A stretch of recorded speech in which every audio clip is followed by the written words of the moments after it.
Okay, കാണാമല്ലോ അല്ലേ? വ്യക്തമായിട്ട് കാണാൻ പറ്റുന്നുണ്ടല്ലോ അല്ലേ? ഓക്കെ. അപ്പൊ നമ്മൾ ഇന്ന് എടുക്കുന്ന ഒരു വിഷയം എന്ന് വെച്ചാൽ കേരള ചരിത്രം എന്ന് പറഞ്ഞിട്ടുള്ള ഒരു വിഷയമാണ്. അപ്പൊ അത്യാവശ്യം നമുക്കൊക്കെ കേട്ട് പരിചയമുള്ള അല്ലെങ്കിൽ പഠിച്ചു പരിചയമുള്ള ചെറിയ ടോപ്പിക്കാണ്. ചെറുതെന്ന് വെച്ചാൽ തീരെ ചെറുതല്ല, സാമാന്യം വലിപ്പമുള്ള ഒരു ടോപ്പിക്കാണ്.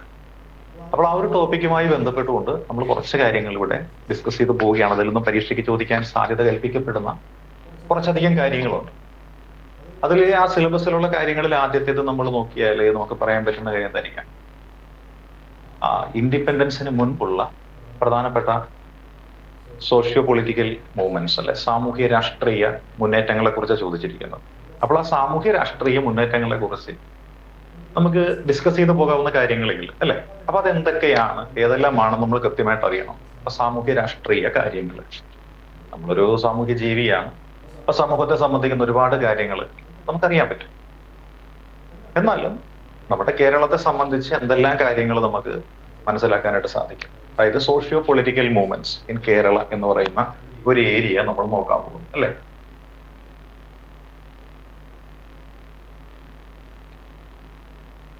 ഒരു സോഷ്യോ പൊളിറ്റിക്കൽ മൂവ്മെന്റ് എന്ന് പറയുന്നത് സാമൂഹ്യ രാഷ്ട്രീയ, അപ്പൊ നമ്മുടെ കേരളത്തിന്റെ സാമൂഹ്യ വ്യവസ്ഥിതി, അതേപോലെ രാഷ്ട്രീയ പരിതസ്ഥിതി, ഈ വക കാര്യങ്ങളാണ് ഇവിടെ ചർച്ച ചെയ്യപ്പെടുന്നത്. എങ്ങനെയാണ് ഇൻഡിപെൻഡൻസിന് മുൻപ്. ഇൻഡിപെൻഡൻസ് എന്നാണ് ഉണ്ടായത് നമുക്കറിയാം. നമുക്ക് കേരളത്തിന് 1956 സംസ്ഥാനം തന്നെ, കേരള സംസ്ഥാനം തന്നെ രൂപീകരിക്കപ്പെട്ടത്.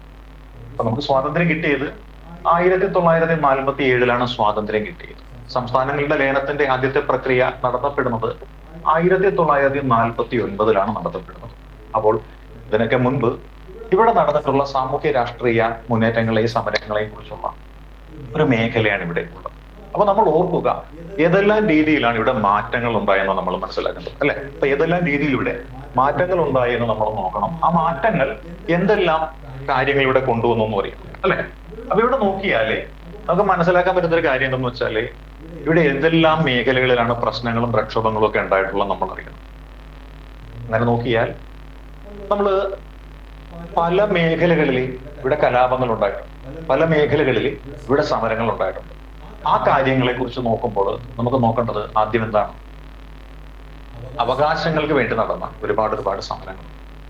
അതിൽ ഏറ്റവും പ്രധാനപ്പെട്ട സ്വാതന്ത്ര്യം ഏതാണ് എന്ന് ചോദിച്ചാൽ നമുക്കൊന്നും അറിയില്ല കാലം. അങ്ങനെ നോക്കിയാൽ ആദ്യമായിട്ട് നമ്മൾ നോക്കിയാൽ ആരാധന, ഫ്രീഡം ഓഫ് വർഷിപ്പ്, അതിനു വേണ്ടിയിട്ട് സാമൂഹ്യ രാഷ്ട്രീയ സമരങ്ങൾ നടന്നിട്ടുണ്ട് അല്ലെ. പിന്നെയോ സഞ്ചാരം എന്ന് പറയുന്നു,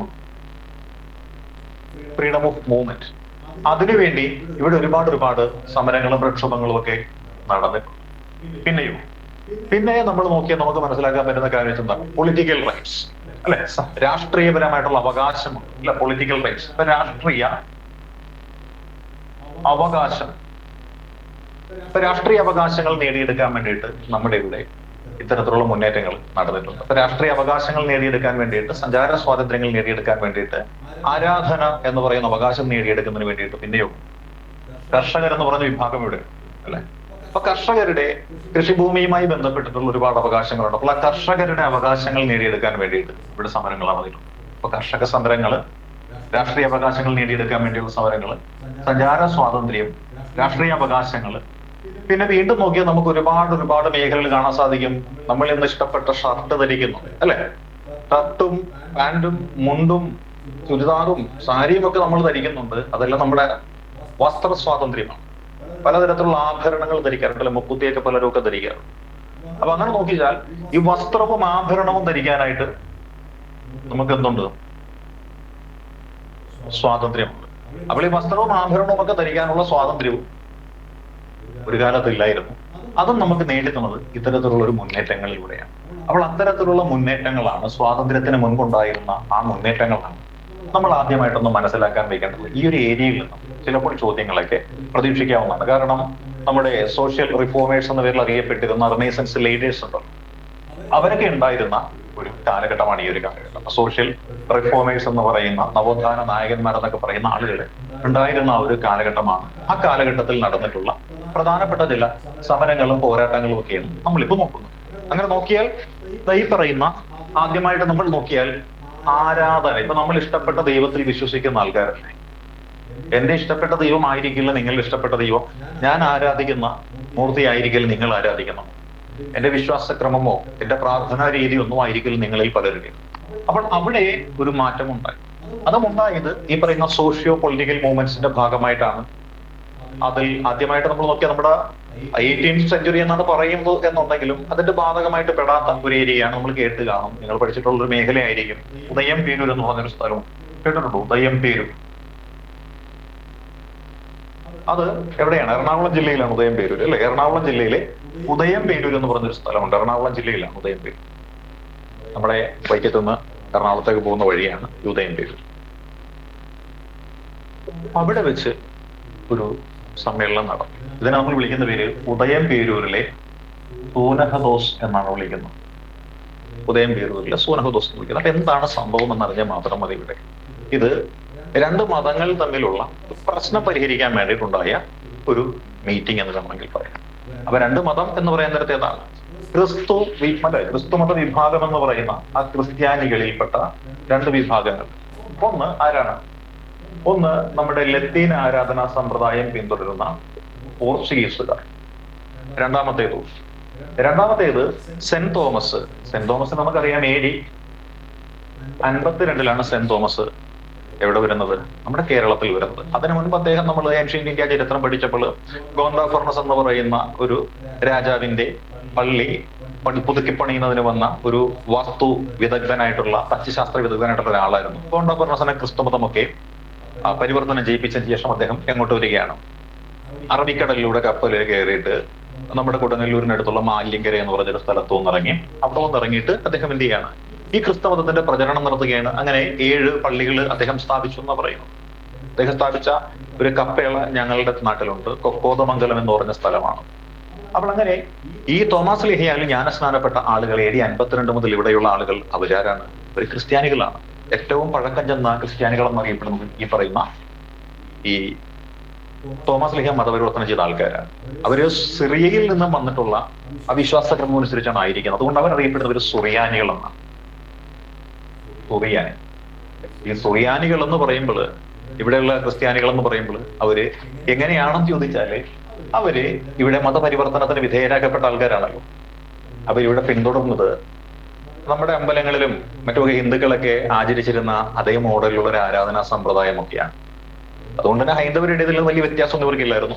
പക്ഷെ ലത്തീൻ വിശ്വാസക്രമം അനുസരിച്ച് പോർച്ചുഗീസുകാർ ഇവിടെ വന്നിട്ട് ആരാധനയൊക്കെ നടത്തുമ്പോൾ പോർച്ചുഗീസുകാർക്ക് തോന്നിയ കാര്യം എന്താ? ക്രിസ്ത്യൻസ് എന്നും പറഞ്ഞ് ഇവിടെ ഒരു വിഭാഗമുണ്ട്. പക്ഷെ അവർ പിന്തുടരുന്നത് നിലവിലുള്ള മാർപ്പാപ്പയും മറ്റുമൊക്കെ പിന്തുടരുന്ന നയമൊന്നുമല്ല. അതുകൊണ്ട് അവര് ക്രിസ്തു മതത്തിൽ നിന്ന് ഒരുപാട് ഡീവിയേറ്റ് ചെയ്തിരിക്കുന്ന ആൾക്കാരാണ്. അതുകൊണ്ട് എന്ത് ചെയ്യണം? അവരെ ഒന്ന് യഥാർത്ഥ ക്രിസ്തു മതത്തിന്റെ ഇപ്പോഴത്തെ ആരാധനാ രീതിയിലേക്ക് ഒന്ന് കൊണ്ടുവരണമെന്ന് വിശ്വസിച്ചുകൊണ്ട് വിചാരിച്ചുകൊണ്ട് ഈ രണ്ട് കൂട്ടരെയും സുറിയാനികളെയും ലത്തീൻ വിശ്വാസികളെയും കൂടിയിട്ട് എന്ത് ചെയ്യുകയാണ്? ഒരു മീറ്റിംഗ് വിളിക്കുകയാണ്. അങ്ങനെ ഒരു മീറ്റിംഗ് ആണ് ഉദയംപേരൂരിൽ വെച്ച് നടന്ന ഉദയംപേരൂർ സൂനഹദോസ് എന്ന പേരിൽ അറിയപ്പെടുന്ന മീറ്റിംഗ്. ഈ മീറ്റിംഗ് വരുമ്പോൾ ഇവിടെ ഒരു തർക്കമുണ്ട്. എന്താണ്? ഇവിടെയുള്ള സുറിയാനി വിഭാഗത്തിൽപ്പെടുന്ന ആൾക്കാർ വിശ്വസിക്കുന്ന എന്താണ്? ഞങ്ങൾ ഇവിടെയുള്ള പഴയകാലത്തെ നമ്പൂതിരിമാര് മതപരിവർത്തനം നടത്തി ജ്ഞാനസ്നാനപ്പെട്ടു വന്ന ആൾക്കാരാണ്, ഞങ്ങൾ ജാതീയപരമായിട്ട് മുന്തിയ ആൾക്കാരാണെന്ന് വിശ്വസിക്കുന്നത്. ഇവര് ലത്തീൻകാരെ എങ്ങനെയാണ് കണക്കാക്കുന്നത്? പോർച്ചുഗീസുകാർ വന്നിട്ട് ആധിപത്യം ഉറപ്പിച്ചത് കടലോര മേഖലയിലായതുകൊണ്ട് ലത്തീൻ വിഭാഗത്തിൽപ്പെട്ട ആൾക്കാർ കൂടുതലും തീരമേഖലയുമായി ബന്ധപ്പെട്ട് ജീവിക്കുന്ന ആൾക്കാരാണ്. മത്സ്യബന്ധനം നടത്തുന്ന മുക്കുവ വിഭാഗത്തിൽപ്പെട്ട ആൾക്കാരാണ് ഈ കൂട്ടത്തിൽ കൂടുതൽ ഉണ്ടായിരുന്നത്. അപ്പൊ ഞങ്ങൾ നമ്പൂതിരിമാരാണ്, നിങ്ങൾ മുക്കുവരാണ് എന്ന് പറയുന്ന ഒരു ജാതീയപരമായ തരംതിരിവ് കേരളത്തിലെ ക്രിസ്ത്യാനികൾക്കിടയിൽ ഉണ്ടായിരുന്നു. അതിന്റെ ഒരു അതിപ്രസരം ഉള്ളത് കൊണ്ട് തന്നെ ലത്തീൻ സഭയെ സുറിയാനി വിഭാഗത്തിൽപ്പെട്ട ആൾക്കാരെ വലിയ ഗൗരവമൊന്നും കൊടുത്തില്ല. അതുകൊണ്ട് ഞങ്ങളാണ് കേമന്മാർ എന്ന വിശ്വാസത്തിൽ നിന്നിരുന്ന ആൾക്കാരാണ് സുറിയാനികൾ. പക്ഷെ ലത്തീൻകാർ എങ്ങനെയായിരുന്നു? അവര് പോർച്ചുഗീസുകാരാണ്. അവര് പവർഫുൾ ആണ്. കേരളത്തിലെ പല രാജാക്കന്മാരെയും യുദ്ധം ചെയ്ത് പരാജയപ്പെടുത്തി ഇവിടെ ആധിപത്യം ഉറപ്പിച്ച ആൾക്കാരാണ് ഈ പറയുന്ന ലത്തീൻകാരെന്ന് പറഞ്ഞ പോർച്ചുഗീസുകാരെ. അപ്പൊ മിലിറ്ററിയിലും പൊളിറ്റിക്കലിയും പവർഫുൾ ആയിട്ടുള്ള ആൾക്കാര് പോർച്ചുഗീസുകാരാണ്, അവർ ലത്തീനാണ്.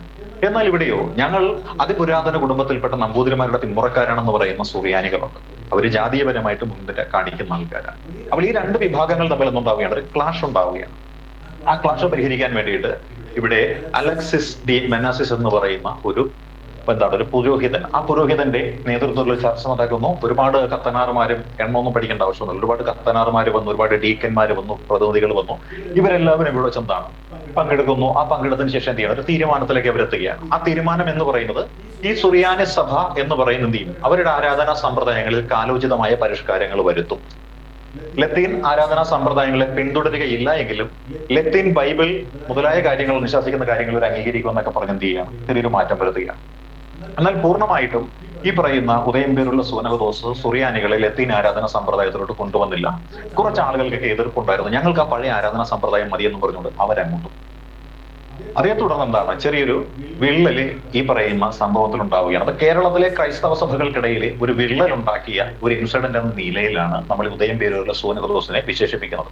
ഈ വിള്ളൽ എന്ന് പറയുന്നത് ഒരു വലിയൊരു എന്താണ് അകൽച്ചയായിട്ട് മാറ്റപ്പെട്ട ഇൻസിഡന്റ് ഇതിനെ തൊട്ട് പിന്നാലെ നടക്കുന്ന ഒരു സംഭവമാണ്. ഉദയംപേരുള്ള സൂനഹദോസ് 1599 AD എന്ന വർഷമാണ് നടക്കുന്നതെങ്കിൽ ഇത് കഴിഞ്ഞിട്ട് 54 വർഷങ്ങൾക്ക് ശേഷം 1653 AD മറ്റൊരു ഇൻസിഡന്റ് ഉണ്ടായി. ഇതെന്താണെന്നറിയാം, ഈ പറയുന്ന സുറിയാനികള് ലത്തീൻ ആരാധന സമ്പ്രദായം പിന്തുടരാൻ കഴിയില്ല എന്ന് തീർത്തു പറഞ്ഞ സുറിയാനികള് അവർക്ക് അവരുടേതായ ആരാധനാക്രമങ്ങൾ ഇവിടെ നടപ്പിലാക്കാൻ വേണ്ടിയിട്ട് ഒരു പുരോഹിതന് വേണം.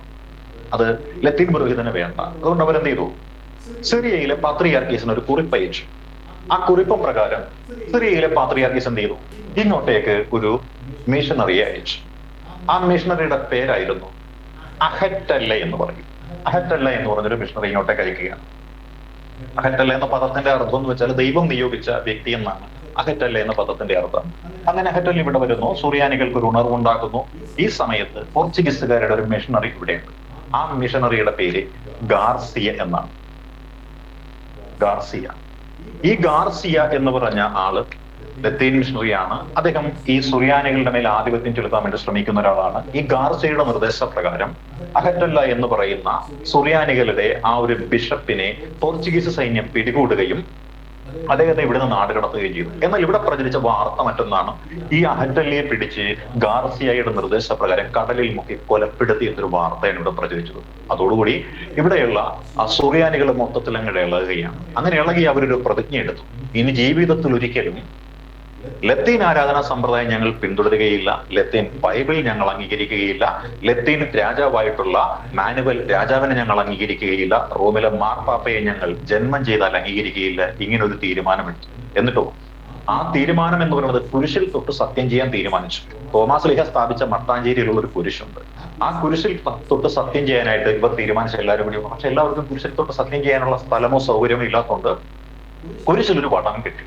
എന്നിട്ട് വടം കെട്ടിയിട്ട് ചെയ്തു അത് ഇങ്ങോട്ട് നീട്ടി കൊടുത്തു. അപ്പൊ എന്താ ചെയ്യുക, എല്ലാവരും മടത്തെ പിടിച്ചു. ഈ ഗാർസിയയോടും പോർച്ചുഗീസുകാരോടും റോമിലെ മാർപ്പാപ്പയോടൊക്കെ ഉള്ള ഒരു കലിപ്പ് കാരണം വടത്തെ ഇങ്ങനെ വലിച്ചു തൂങ്ങിക്കിടന്നുകൊണ്ടാണ് ഇവരെന്ത് ചെയ്യണത്, ഈ മാർപ്പാപ്പയെ ഞങ്ങൾ അംഗീകരിക്കുകയില്ല, ഗാർസിയെ ഞങ്ങൾ അംഗീകരിക്കുകയില്ല, ഇറ്റലിയിലെ രാജാവിനെ ഞങ്ങൾ അംഗീകരിക്കുകയില്ല, ഒരാളെയും ഞങ്ങൾ അംഗീകരിക്കില്ല എന്ന് പറഞ്ഞു ഇവരെന്ത് ചെയ്യാണ്, ആവേശം കൊണ്ട് വിളിച്ച് സത്യം ചെയ്യുകയാണ്. ഇങ്ങനെ ചെയ്ത ഈ സത്യം ഇതിന് പറയുന്ന പേരാണ് കൂനൻ കുരിശ് സത്യം. കുരിശെ തൊട്ട് ചെയ്ത സത്യമാണ്, പക്ഷെ വലിയുടെ ആഘാതഫലം സംഭവിച്ചു. ഇങ്ങനെ നിൽക്കുന്ന കുരിശ് എന്തായി മാറി, ഇത് ഇങ്ങനെ ഒന്ന് ചരിഞ്ഞു. അപ്പൊ എന്തായി മാറിയത്, ഇത് കൂനൻ കുരിശായിട്ട് മാറി. ഇതാണ് കൂനൻ കുരിശ് സത്യം എന്ന് പറയുന്നത്. നമ്മുടെ കേരള രാഷ്ട്രീയ സാമൂഹ്യ രാഷ്ട്രീയ ചരിത്രത്തിൽ നമ്മൾ നോക്കുമ്പോൾ ആദ്യമായിട്ട് മതപരമായിട്ടുണ്ടായിട്ടുള്ള ഒരു സ്പർദ്ധയും ആ സ്പർദ്ധയെ തുടർന്നുണ്ടായിട്ടുള്ള ഒരു പ്രതിജ്ഞയും ആ പ്രതിജ്ഞയെ തുടർന്നുണ്ടായിട്ടുള്ള ഒരു പിളർപ്പും ഇടർച്ചയും എല്ലാം കാണിക്കുന്നത് ഇതാണ്. പക്ഷെ ഇവിടെ ഈ ഉദയംപേരൂർ സൂനഹദോസ് ഒക്കെ വന്നു കഴിഞ്ഞപ്പോൾ ഒരു പ്രശ്നം ഉണ്ടായി. അതായത് ഈ സുറിയാനി വിഭാഗത്തിൽ തന്നെ ഒരു വിഭാഗം എന്ത് തീരുമാനിച്ചു, അവർക്ക് തോന്നി കരുത്തന്മാരാണ് പോർച്ചുഗീസുകാർ, രാഷ്ട്രീയപരമായിട്ടും മതപരമായിട്ടും കേരളത്തിൽ ആധിപത്യം പുലർത്തുന്നവരാണ് പോർച്ചുഗീസുകാർ. അതുകൊണ്ട് പോർച്ചുഗീസുകാരെ പിണക്കുന്നത് ശരിയല്ല എന്ന് ചിന്തിച്ചുകൊണ്ട് കുറച്ച് ആൾക്കാർ പറഞ്ഞു ഞങ്ങള് മാർപ്പാപ്പയുമായിട്ട് ബന്ധമുണ്ടാക്കാം എന്ന രീതിയിൽ വരികയാണ്.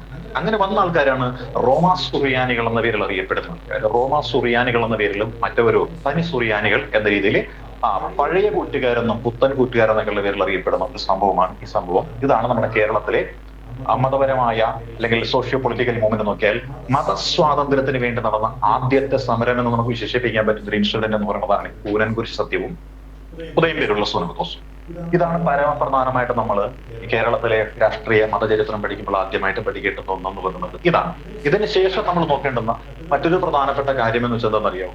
അത് നമ്മുടെ ഇവിടെയുള്ള ആരാധനാ സ്വാതന്ത്ര്യവുമായി ബന്ധപ്പെട്ട് കൊണ്ടു നടന്ന മറ്റു ചില പ്രക്ഷോഭങ്ങളൊക്കെയാണ്. അപ്പോൾ ആ പ്രക്ഷോഭങ്ങളെ കുറിച്ച് നോക്കിക്കഴിഞ്ഞാൽ നമുക്ക് മനസ്സിലാക്കേണ്ട കാര്യങ്ങൾ ഏതൊക്കെയാണെന്നറിയാമോ? ഏറ്റവും പ്രധാനപ്പെട്ട ഒരു കാര്യം എന്ന് വെച്ചാൽ ആരാധിക്കുവാനായിട്ട് ക്ഷേത്രങ്ങൾ ഇല്ലാതിരുന്ന ഒരു കാലം ഉണ്ടായിരുന്നു. ആരാധിക്കുവാൻ ക്ഷേത്രങ്ങളില്ലാതിരുന്ന കാലഘട്ടത്തിൽ നമുക്കെന്ന് വെച്ചാൽ ബഹുഭൂരിപക്ഷം വരുന്ന ജനങ്ങൾ സവർണ വിഭാഗത്തിന് മാത്രമാണ് ആരാധിക്കുവാനായിട്ടുള്ള ദൈവങ്ങളുള്ളത്. ആ മൂർത്തികൾ സത്മൂർത്തികളാണ്. നമ്മൾ ഇപ്പോൾ ക്ഷേത്രങ്ങളിലേക്ക് പോയി ആരാധിക്കുന്ന വിഷ്ണു, ശിവൻ, ഗണപതി, ശാസ്താവ് അങ്ങനെയുള്ള മൂർത്തികള് സത്മൂർത്തികൾ എന്ന് പറയും. മറ്റു ചില മൂർത്തികളുണ്ട്, അവർ ദുർമൂർത്തികൾ എന്ന പേരിൽ അറിയപ്പെടുന്നത്. ആരൊക്കെയാണ്? ചാത്തൻ, മറുതൻ, മാടൻ, അറുകൊല, അനമൃത എന്നൊക്കെ പറഞ്ഞ സാധനങ്ങളൊക്കെ ഇല്ലേ? അതൊക്കെ ആർക്കുള്ളതാണ്? ഈഴവരാതി പിന്നോക്ക വിഭാഗക്കാർക്ക് ആരാധിക്കുവാൻ വേണ്ടിയുള്ള മൂർത്തികളാണ് ഈ പറഞ്ഞ മൂർത്തികളൊക്കെ. അപ്പോൾ എന്താ ഇവിടെ സംഭവിക്കുന്നത്? ഇവിടെ സംഭവിക്കുന്ന കാര്യം എന്ന് വെച്ചാല് യഥാർത്ഥ ദേവതകളെ സത്മൂർത്തികളെ ആരാധിക്കുവാൻ ഈഴവരാതി പിന്നോക്ക വിഭാഗത്തിൽപ്പെട്ടവർക്ക് അർഹതയില്ല. അത് ചോദ്യം ചെയ്യുവാനായിട്ട് ഒരാൾ തീരുമാനിച്ചു. അവിടെയാണ് ആരാധനാ സ്വാതന്ത്ര്യത്തിന് വേണ്ടുന്ന ഒരു കാഹളം മുഴങ്ങുന്നത്, സമരം മുഴങ്ങുന്നത്. ആ വ്യക്തിയുടെ പേര് എന്തെന്ന് നമുക്ക് എല്ലാവർക്കും അറിയാം. ആ വ്യക്തിയുടെ പേരാണ് ആറാട്ടുപുഴ വേലായുധപ്പണിക്കർ. അപ്പോൾ ആറാട്ടുപുഴ വേലായുധപ്പണിക്കർ എന്താണ് ചെയ്തതെന്ന് നമുക്കറിയാം. ആറാട്ടുപുഴ വേലായുധപ്പണിക്കരെ വിശേഷിപ്പിക്കുന്ന പേരെന്താണ്? കേരള നവോത്ഥാന ചരിത്രത്തിലെ ആദ്യത്തെ രക്തസാക്ഷി എന്നാണ് ആറാട്ടുപുഴ വേലായുധപ്പണിക്കരെ വിശേഷിപ്പിക്കുന്ന. കാര്യം മറ്റൊന്നുമല്ല, 49ാമത്തെ വയസ്സിൽ വേമ്പനാട്ട് കായലിൽ വെച്ചിട്ട് കൊട്ടേഷൻ ടീമിനാൽ കൊല ചെയ്യപ്പെട്ട വ്യക്തിയാണ് ഇദ്ദേഹം. കരയിൽ വെച്ച് അദ്ദേഹത്തിന് ഒന്നും ചെയ്യാൻ പറ്റില്ല, കാര്യം തികഞ്ഞ അഭ്യാസിയാണ്. അതുകൊണ്ട് വേമ്പനാട്ട് കായലിൽ വെള്ളം മറിച്ചിട്ട് വെള്ളത്തിനടിയിൽ വെച്ചിട്ട് കുത്തിക്കൊന്നു. അതാണ് സംഭവം ആറാട്ടുപുഴ വേലായുധപ്പണിക്കർ. അപ്പോൾ ഇദ്ദേഹം എന്താ ചെയ്തത്? പണിക്കർ എന്താ ചെയ്തത്? അന്ന് നമ്മൾ പറഞ്ഞ പോലെ ഈഴവരാതി പിന്നോക്ക വിഭാഗത്തിൽപ്പെട്ടവർക്ക് എന്ത് റൈറ്റ് ഇല്ല? ക്ഷേത്രങ്ങളിൽ കടന്ന് ആരാധന നടത്തുവാൻ അവകാശമില്ല. അപ്പോൾ അതിനെ ചോദ്യം ചെയ്യുവാൻ തീരുമാനിച്ചുകൊണ്ട് ആറാട്ടുപുഴ വേലായുധപ്പണിക്കർ എന്ത് ചെയ്യാണ്? അമ്പലം ഉണ്ടാക്കുകയാണ്. അദ്ദേഹം ഉണ്ടാക്കിയ അമ്പലം, ഇതിന്റെ പേരാണ് മംഗലം ക്ഷേത്രം എന്ന് പറയും. മംഗലം ക്ഷേത്രം ഞങ്ങളുടെ നാട്ടിലാ കേട്ടോ. ആറാട്ടുപുഴ വേലായുധപ്പണിക്കരും ഞങ്ങളുടെ നാട്ടുകാരാണ്. അപ്പോൾ ആറാട്ടുപുഴ വേലായുധപ്പണി മംഗലം ക്ഷേത്രം 1853-54 കാലഘട്ടങ്ങളിലാണ്. ശ്രീനാരായണ ഗുരു ജനിക്കുന്നതിന് മുൻപ് 53-ലാണ് കേട്ടോ. 53-ൽ ശ്രീനാരായണ ഗുരു ജനിക്കുന്നതിന് മുൻപ് തന്നെ ഒരു ക്ഷേത്രം ഉണ്ടാക്കി. ആലപ്പുഴയിലെ മംഗലം എന്ന് പറഞ്ഞ സ്ഥലത്ത് ഒരു ക്ഷേത്രം ഉണ്ടാക്കി. ആ ക്ഷേത്രം നിർമ്മിക്കുക മാത്രമല്ല, ക്ഷേത്രത്തിലെ പൂജാവിധികൾ പഠിക്കാൻ വേണ്ടിയിട്ട് വേഷപ്രച്ഛന്നനായിട്ട് വൈക്കം മഹാദേവ ക്ഷേത്രത്തിൽ പോയിട്ട് 41 ദിവസം ഒരു ബ്രാഹ്മണനെ പോലെ ഭജനമിരുന്നിട്ട് പൂജാവിധികളെല്ലാം രഹസ്യമായി പഠിച്ചിട്ട് തിരിച്ചിവിടെ വന്നിട്ട് അദ്ദേഹം എന്ത് ചെയ്യാണ്? ഒരു ഈഴവ യുവാവിനെ പൂജാവിധികളെല്ലാം പഠിപ്പിക്കുന്നു. പക്ഷെ പ്രതിഷ്ഠാകർമ്മം അദ്ദേഹത്തിന് നടത്താൻ അറിയില്ലായിരുന്നു. അതുകൊണ്ട് കല്ലിയൂർ മഠത്തിൽ വിശ്വനാഥൻ ഗുരുക്കൾ എന്ന് പറയുന്ന ഒരു നമ്പൂതിരിയെ കൊണ്ടുവന്നിട്ട് പ്രതിഷ്ഠാകർമ്മം നടത്തുന്നു. അങ്ങനെ മംഗലം എന്ന് പറഞ്ഞൊരു ക്ഷേത്രം കേരളത്തിലെ ആദ്യത്തെ അവർണ ക്ഷേത്രമായിട്ട് മാറുകയാണ്. ആരാധനാക്രമങ്ങളോടും അന്ധവിശ്വാസങ്ങളോടും ആദ്യമായിട്ട് പട്ടപുരുതിയ അധസ്ഥിതൻ എന്ന് വിശേഷിപ്പിക്കുന്ന വ്യക്തി നമ്മുടെ ആറാട്ടുപുഴ വേലായുധപ്പണിക്കരാണ്. വേലായുധപ്പണിക്കർ തുടങ്ങി വെച്ച ആ ക്ഷേത്രമാണ് മംഗല ക്ഷേത്രം. അതിപ്പോഴും ആലപ്പുഴയിലുണ്ട്. നമ്മുടെ 19ാം നൂറ്റാണ്ടെന്ന് പറഞ്ഞൊരു സിനിമയുണ്ടല്ലോ, ആ സിനിമയിലെ ഈ സംഭവം കാണിക്കുന്നുണ്ടെന്നാണ് തോന്നുന്നത്. ക്ഷേത്ര നിർമ്മാണവും ഒക്കെ ആയിട്ട് കുറച്ച് കാര്യങ്ങളൂടെ കാണിക്കുന്നുണ്ട്. അതാണ് മംഗലം ക്ഷേത്രം എന്ന് പറയുന്ന ആ ഒരു ഇൻസിഡന്റ് എന്ന് പറയുന്നത്. പിന്നെ എന്ത് സംഭവിച്ചെന്ന് നോക്കിക്കഴിഞ്ഞാൽ ഇതിന്റെ ചുവട് പിടിച്ചുകൊണ്ട് മറ്റൊരു ക്ഷേത്രം കൂടി വരികയാണ്. ആറാട്ടുപുഴ വേലായുധപ്പണിക്കരെ 18 കളരികൾ ഉടയവനാണ്. ആറാട്ടുപുഴ വേലായുധപ്പണിക്കരുടെ ഒരു ശിഷ്യനുണ്ട്, അത് ഞങ്ങളുടെ നാട്ടുകാരനാണ്. അദ്ദേഹത്തിന്റെ പേര് ഉഴുതുമ്മൽ കിട്ടൻ എന്നാണ്. ആ ഉഴുതുമ്മൽ കിട്ടന്റെ നേതൃത്വത്തിൽ ഒരു ക്ഷേത്രം ഉണ്ടാക്കി. ആ ക്ഷേത്രത്തിന്റെ പേരെന്തെന്നറിയാം? ആ ക്ഷേത്രത്തിന്റെ പേരാണ് ചെറുവാരണം ക്ഷേത്രം എന്ന് പറയും. ഞങ്ങൾ പുത്തനമ്പലം എന്ന് വിളിക്കും. ചെറുവാരണം ക്ഷേത്രം എന്ന് പറയും. പുത്തനമ്പലമാണ് ആ ക്ഷേത്രം. അപ്പോൾ ഈ ചെറുവാരണം ക്ഷേത്രം ഇതിന്റെ പ്രത്യേകത എന്താണ്? ശ്രീനാരായണ ഗുരു ജനിക്കുന്നതിന് മുൻപ് പ്രതിഷ്ഠ നടത്തപ്പെട്ട ക്ഷേത്രമാണ് ഈ പറയുന്ന ചെറുവാരണ ക്ഷേത്രം എന്ന് പറയുന്നത്. സവർണരാൽ സ്ഥാപിക്കപ്പെട്ട, സവർണരാൽ പ്രതിഷ്ഠ നടത്തപ്പെട്ട ക്ഷേത്രങ്ങളാണ് മംഗല ക്ഷേത്രവും ചെറുവാരണ ക്ഷേത്രവും എന്ന് പറയുന്നത്. ഇത് 1854-ലാണ്. ഈ ചെറുവാരണ ക്ഷേത്രം സ്ഥാപിക്കാനും മുൻപന്തിയിൽ നിന്നതാരാണ്? അതും നമ്മുടെ ആറാട്ടുപുഴ വേലായുധപ്പണിക്കർ തന്നെ. കാര്യം മുന്നിൽ നിൽക്കാനായിട്ട് എന്ത് വന്നാലും തടുക്കാൻ കപ്പാസിറ്റി ഉള്ള ആളുണ്ട്, ആറാട്ടുപുഴ വേലായുധപ്പണിക്കരുണ്ട്. അപ്പൊ പിന്നെ ഒന്നും നോക്കണ്ടല്ലോ ശിഷ്യന്മാർക്ക്, അവർ കൂട്ടത്തിൽ അങ്ങോട്ട് കൂടുകയാണ്. അങ്ങനെ ക്ഷേത്രം ഇവിടെ സ്ഥാപിക്കപ്പെടുന്ന ഒരുപാട് എതിർപ്പുകളെ അതിജീവിച്ചുകൊണ്ട് ഈ ക്ഷേത്രം ഇപ്പോഴും ഉണ്ട്. ഈ ക്ഷേത്രത്തിൽ എൻ്റെ അച്ഛൻ്റെ അച്ഛൻ അപ്പൂപ്പൻ 29-30 വർഷക്കാല സെക്രട്ടറി ആയിട്ട് ഇരുന്നിട്ടുള്ള ആളാണ്. അപ്പോൾ അങ്ങനെയുള്ള ഈ ഒരു ക്ഷേത്രം, ചെറുവാരണം ക്ഷേത്രം, ഇപ്പോഴും ഇവിടെയുണ്ട്. പുത്തനമ്പലം എന്നാണ് ഇപ്പോൾ അറിയപ്പെടുന്നത്. ഇനി നമ്മൾ നോക്കിയാൽ ഇങ്ങനെ അവർണ ക്ഷേത്രങ്ങളെല്ലാം സ്ഥാപിക്കപ്പെട്ടെങ്കിലും വിപ്ലവകരമായൊരു മാറ്റമുണ്ടായി. ആ വിപ്ലവകരമായ മാറ്റം എങ്ങനെയാണ് ഉണ്ടായെന്ന് ചോദിച്ചാൽ സവർണരാൽ പ്രതിഷ്ഠിക്കപ്പെടുകയും അവർണരാൽ സ്ഥാപിക്കപ്പെടുകയും ചെയ്യുന്ന ക്ഷേത്രങ്ങളാണല്ലോ ഇതെന്നല്ല നമ്മൾ പറഞ്ഞു. ഇവിടെ മാറ്റമുണ്ടായി. എങ്ങനെ ഉണ്ടായി എന്ന് ചോദിച്ചാല് ആ മാറ്റം എന്തെന്നറിയാവും. അവർണരാൽ സ്ഥാപിക്കപ്പെടുകയും അവർണരാൽ പ്രതിഷ്ഠാകർമ്മം നിർവഹിക്കപ്പെടുകയും ചെയ്ത ഒരു ക്ഷേത്രമെന്ന നിലയിൽ ഒരു ക്ഷേത്രം വരികയാണ്. അതാണ് 1888. സ്ഥലമറിയാമല്ലോ, എവിടെയാണ്? അരുവിപ്പുറമാണ്. അപ്പോൾ 1888 അരുവിപ്പുറത്ത് വെച്ചിട്ട് ഒരു ക്ഷേത്രം സ്ഥാപിക്കപ്പെടുന്നു. സ്ഥാപകൻ മറ്റാരുമായിരുന്നില്ല, ശ്രീ നാരായണ ഗുരുവാണ്.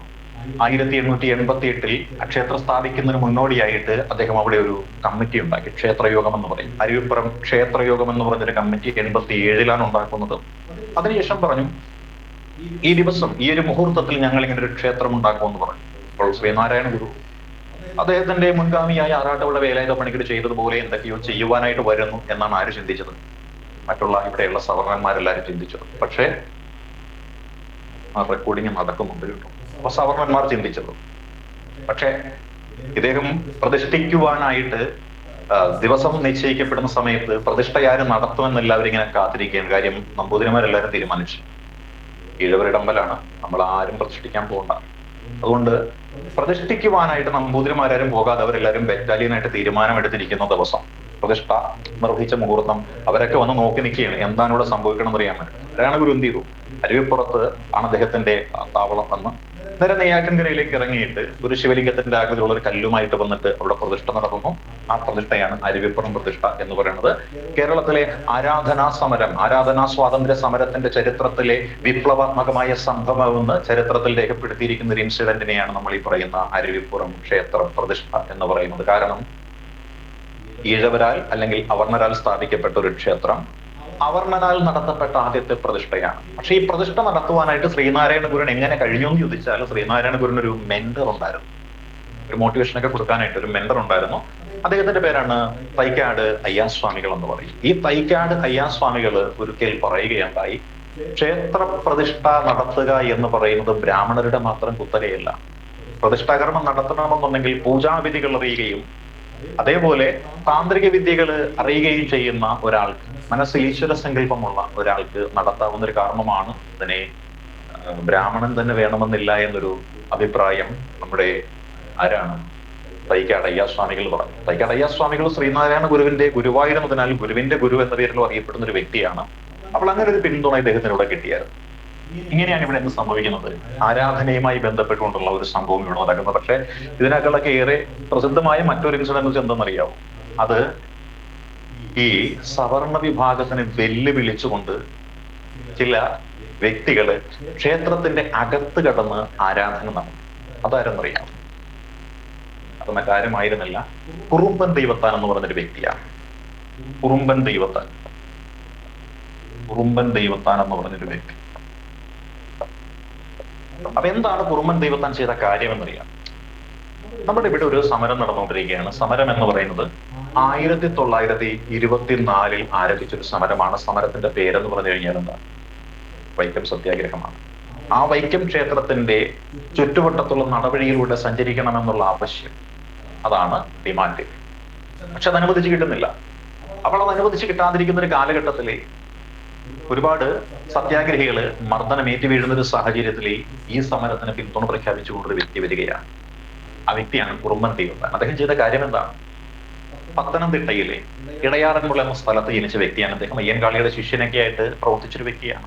അയ്യങ്കാളിയുടെ മാനേജരായിരുന്നു കുറെ കാലം. ശ്രീമൂലം പ്രജാസഭയിൽ അംഗമൊക്കെ ആയിരുന്നു. 1917 ഹിന്ദു പുലയ സമാജം എന്ന പേരിൽ ഒരു സംഘടനയൊക്കെ ഉണ്ടാക്കിയ ആളാണ് ആര്? നമ്മുടെ ഈ കുറുമ്പൻ ദൈവത്താൻ. അദ്ദേഹം തീരുമാനിച്ച കാര്യം എന്താണ്?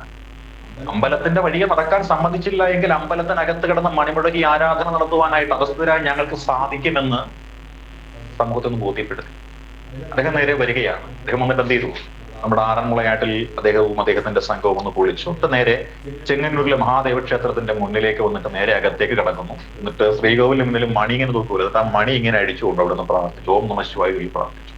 എതിർക്കാൻ വന്ന ആൾക്കാർ പിടിച്ച് 2 അടിയും കൊടുത്തു. എന്നിട്ട് പറഞ്ഞു, ഞങ്ങൾ ഇപ്പോൾ വൈക്കത്ത് ആവശ്യപ്പെടുന്ന എന്താണ്? വൈക്കം ക്ഷേത്രത്തിനകത്ത് കിടന്ന് ആരാധന നടത്താനല്ല, അതിന്റെ മുന്നിലുള്ള വഴിയിലൂടെ നടക്കാനുള്ള അവകാശത്തിന് വേണ്ടിയാണ് ഞങ്ങൾ പോരാടുന്നത്. അത് അനുവദിച്ചു തന്നില്ലെങ്കിൽ ഇതേപോലെ അമ്പലത്തിനകത്ത് കിടന്ന് ആരാധന നടത്താനും ഞങ്ങൾക്കറിയാം എന്ന രീതിയിൽ ഒരു ഭീഷണിയൊക്കെ നടത്തിയ ആളാണ് കുറുമ്പൻ ദൈവത്താൻ എന്ന് പറഞ്ഞ വ്യക്തി.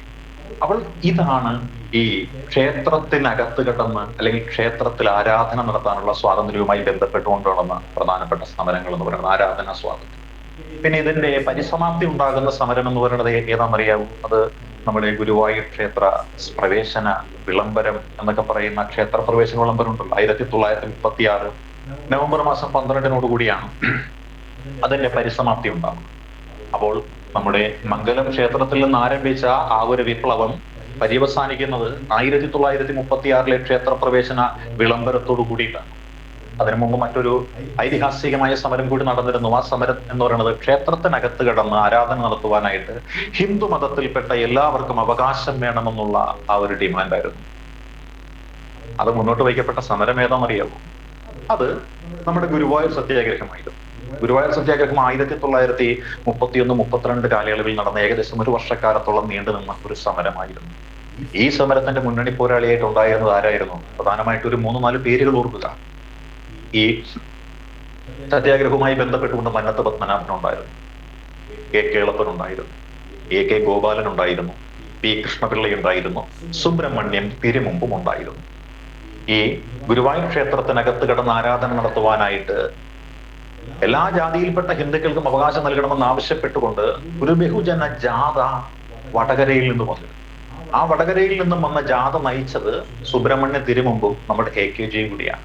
പക്ഷെ ആ ജാഥയ്ക്ക് പല പ്രദേശങ്ങളിൽ നിന്നും മർദ്ദനമെല്ലാം ഏറ്റുവാങ്ങേണ്ടി വന്നു. പക്ഷെ മർദ്ദനങ്ങളെല്ലാം അതിജീവിച്ചുകൊണ്ട് അവർ ഗുരുവായൂരിലെ ക്ഷേത്ര നടയുടെ മുന്നിലെത്തുകയും അവിടെ വെച്ചിട്ട് കെ കേളപ്പന്റെയും മന്നത്ത് പത്മനാഭന്റെയും പി കൃഷ്ണപിള്ളയുടെയും നേതൃത്വത്തിൽ സമരം ആരംഭിക്കുകയും ചെയ്തു. അങ്ങനെ സമരത്തിന് വന്ന വോളണ്ടിയർമാരെ സജ്ജരാക്കിയതിനാലാണ് നമ്മൾ AK ഗോപാലനെ വോളണ്ടിയർ ക്യാപ്റ്റൻ എന്ന് പേരിട്ടുകൊണ്ട് വിശേഷിപ്പിക്കുന്നത്. ഈ സമരത്തിന്റെ ഭാഗമായിട്ട് ക്ഷേത്രത്തിന്റെ മുൻവശത്ത് പന്തലിട്ട് സത്യാഗ്രഹം വരുന്ന ആൾക്കാർക്ക് പലപ്പോഴും മർദ്ദനമെല്ലാം ഏൽക്കേണ്ടതായിട്ട് വന്നു. AKGയെ മർദ്ദിച്ച് അവശനാക്കി അദ്ദേഹം മരണപ്പെട്ടു എന്ന് കരുതി ഉപേക്ഷിച്ചു പോയൊരു സന്ദർഭം ഉണ്ടായിരുന്നു. അപ്പോൾ അതിൽ പ്രതിഷേധിച്ചുകൊണ്ട് ജനക്കൂട്ടം ആർത്തിരമ്പി വന്നിട്ട് എന്ത് ചെയ്യുകയാണ്? ഗുരുവായൂർ ക്ഷേത്രത്തിനകത്തേക്ക് കടക്കുവാൻ പോകുമ്പോൾ 2 മാസക്കാലത്തോളം ക്ഷേത്രം അടച്ചിട്ടുകൊണ്ട് നിത്യനിദാന പൂജകൾ വരെ മുടക്കിക്കൊണ്ടാണ് ഈ പറയുന്ന ആ ക്ഷേത്രവുമായി ബന്ധപ്പെട്ടുള്ള അധികാരികൾ ഈ സമരത്തോട് പ്രതികരിച്ചത്. ഇതിലും വിസ്മരിക്കാൻ പറ്റാത്തൊരു ഇൻസിഡന്റ് എന്ന് പറഞ്ഞു കഴിഞ്ഞാൽ എന്താണ്? നമ്മൾ ഗുരുവായൂർ ക്ഷേത്രത്തിന്റെ മണി ഒരു പ്രത്യേക താളത്തിലാണ് മുഴങ്ങുന്നത്. വന്ദനം സിനിമ കണ്ടിട്ടുള്ള ആളുകൾക്കറിയാം, അല്ലെങ്കിൽ ഗുരുവായൂരിൽ പോയിട്ടുള്ള ആളുകൾക്കറിയാം ആ മണി മുഴങ്ങുന്നതിന്റെ പ്രസക്തി, അല്ലെങ്കിൽ നല്ലൊരു പ്രത്യേക താളത്തിലാണ് അത് മുഴങ്ങുന്നത്. അപ്പൊ ആ മണി മുഴക്കുന്നത് പ്രത്യേക താളത്തിലാണ്. പക്ഷെ ആ മണി താളത്തിലല്ലാതെ ഒന്ന് മുഴങ്ങിയപ്പോൾ ആളുകൾക്ക് മനസ്സിലായി കള്ളൻ കയറി എന്ന് മനസ്സിലായി. കാര്യം എന്താണ്? ഈ അമ്പലത്തിലെ മണി മുഴക്കാനായിട്ട് ഒരാള് തീരുമാനിച്ചു. ഇത് മറ്റാരുമായിരുന്നില്ല, പി കൃഷ്ണപിള്ളയെ തീരുമാനിച്ചു. അദ്ദേഹം ക്ഷേത്രത്തിനകത്ത് കിടക്കുകയും ഗുരുവായൂരിൽ ക്ഷേത്രമണി മുഴക്കുകയും ചെയ്തു. ആ മണി അപശ്രുതിയായിട്ടല്ലേ മുഴങ്ങുള്ളൂ, അറിയാൻ പാടില്ലാത്തൊരു ചെയ്തൽ അപശ്രുതിയല്ല. അങ്ങനെ പിടിക്കപ്പെടുകയും ഈ കൃഷ്ണപിള്ളയ്ക്ക് മർദ്ദനമേൽക്കുകയും ചെയ്തു. അങ്ങനെ മർദ്ദനമേറ്റപ്പോൾ കൃഷ്ണപിള്ള പറഞ്ഞൊരു വാചകം ഇപ്പോഴും പലരും പറഞ്ഞു കേട്ടിട്ടുണ്ട്, എത്രത്തോളം ശരിയാണെന്ന് അറിയില്ല. എന്താണ്? ചുണയുള്ള നായർ മണിയടിക്കും, ഇലനക്കി നായർ പുറത്തടിക്കും എന്ന രീതിയിലുള്ള ഒരു ഭാഷ അദ്ദേഹം ഉപയോഗിച്ചതായിട്ട് കേട്ടിട്ടുണ്ട്.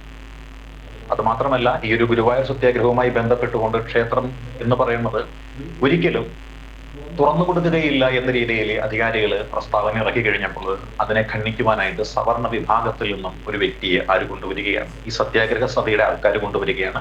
കൊണ്ടുവന്നയാളുടെ പേര് നമുക്കറിയാം ആരാണ്.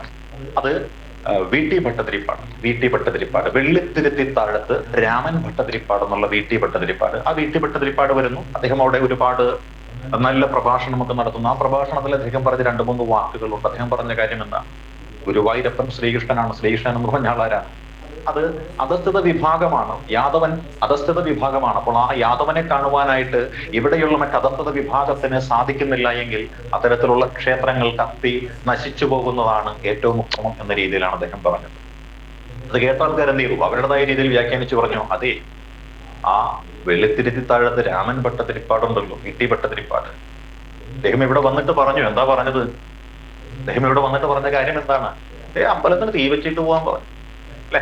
അങ്ങനെ അമ്പലത്തിന് തീ വെച്ചിട്ട് പോയി എന്ന രീതിയിൽ ഒരു ഭാഷ അവിടെ പ്രയോഗിക്കപ്പെട്ടു. അതാണ് അമ്പലങ്ങൾക്ക് തീ കൊളുത്തുക എന്ന രീതിയിൽ എന്താണ് താൻ അവിടെ പറഞ്ഞതെന്ന് വ്യക്തമാക്കിക്കൊണ്ട് VT ഭട്ടതിരിപ്പാട് ഒരു ലേഖനം എഴുതിയത്, അല്ലെ? ആ വെള്ളിത്തിരുത്തി താഴത്ത് മനയ്ക്ക് രാമൻ ഭട്ടതിരിപ്പാട് വന്നിട്ട് പറഞ്ഞു അമ്പലത്തിന് തീ വെക്കാൻ പറഞ്ഞു എന്നാണ് നാട്ടുകാർ പറഞ്ഞത്. അപ്പൊ നാട്ടുകാർ പറഞ്ഞ കാര്യം എത്രത്തോളം ഉണ്ടോ വിശ്വസിക്കാൻ പറ്റൂ? ഇല്ല. എന്ത് ചെയ്തു? ഇദ്ദേഹം അദ്ദേഹം വന്നിട്ട് എന്താണ് താൻ അവിടെ പറഞ്ഞത് എന്നതിനെ സംബന്ധിച്ച് ഒരു വിശദമായ ലേഖനം എഴുതി. ആ ലേഖനമാണ് അമ്പലങ്ങൾക്ക് തീ കൊളുത്തുക എന്ന് പറയുന്ന ഒരു ലേഖനം. അത് ഈ ഗുരുവായൂർ സമരവുമായി ബന്ധപ്പെട്ടുകൊണ്ട്, ക്ഷേത്ര പ്രവേശന സമരവുമായി ബന്ധപ്പെട്ടുകൊണ്ട് നടന്നതാണ്.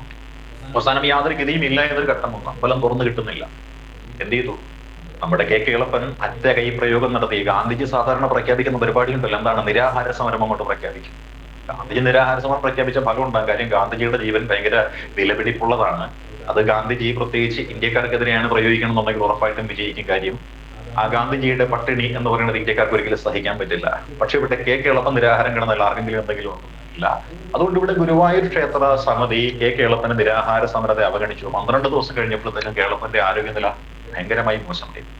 ഈ വിവരം ആരോ ഗാന്ധിജിയെ കമ്പീടിച്ചറിയിച്ചു. അപ്പൊ ഗാന്ധിജിയെ നോക്കാൻ വരുന്നതാണ്. ഗാന്ധിജിയോട് പറയാതെയാണ് കേളപ്പൻ ഈ നിരാഹാര സമരം പ്രഖ്യാപിച്ചത്. ഗാന്ധിജി പറഞ്ഞു, കേളപ്പ നിർത്ത്, ഈ സമരം ഞാൻ ഏറ്റെടുക്കാൻ പോവുകയാണ്, നീ തൽക്കാലം സമരത്തിൽ പിന്മാറാൻ പറഞ്ഞു. അങ്ങനെ കേളപ്പന്റെ നിർദ്ദേശം, അല്ലെങ്കിൽ ഗാന്ധിജിയുടെ നിർദ്ദേശപ്രകാരം കേളപ്പനെ സമരത്തിൽ നിന്ന് പിന്മാറുന്നു.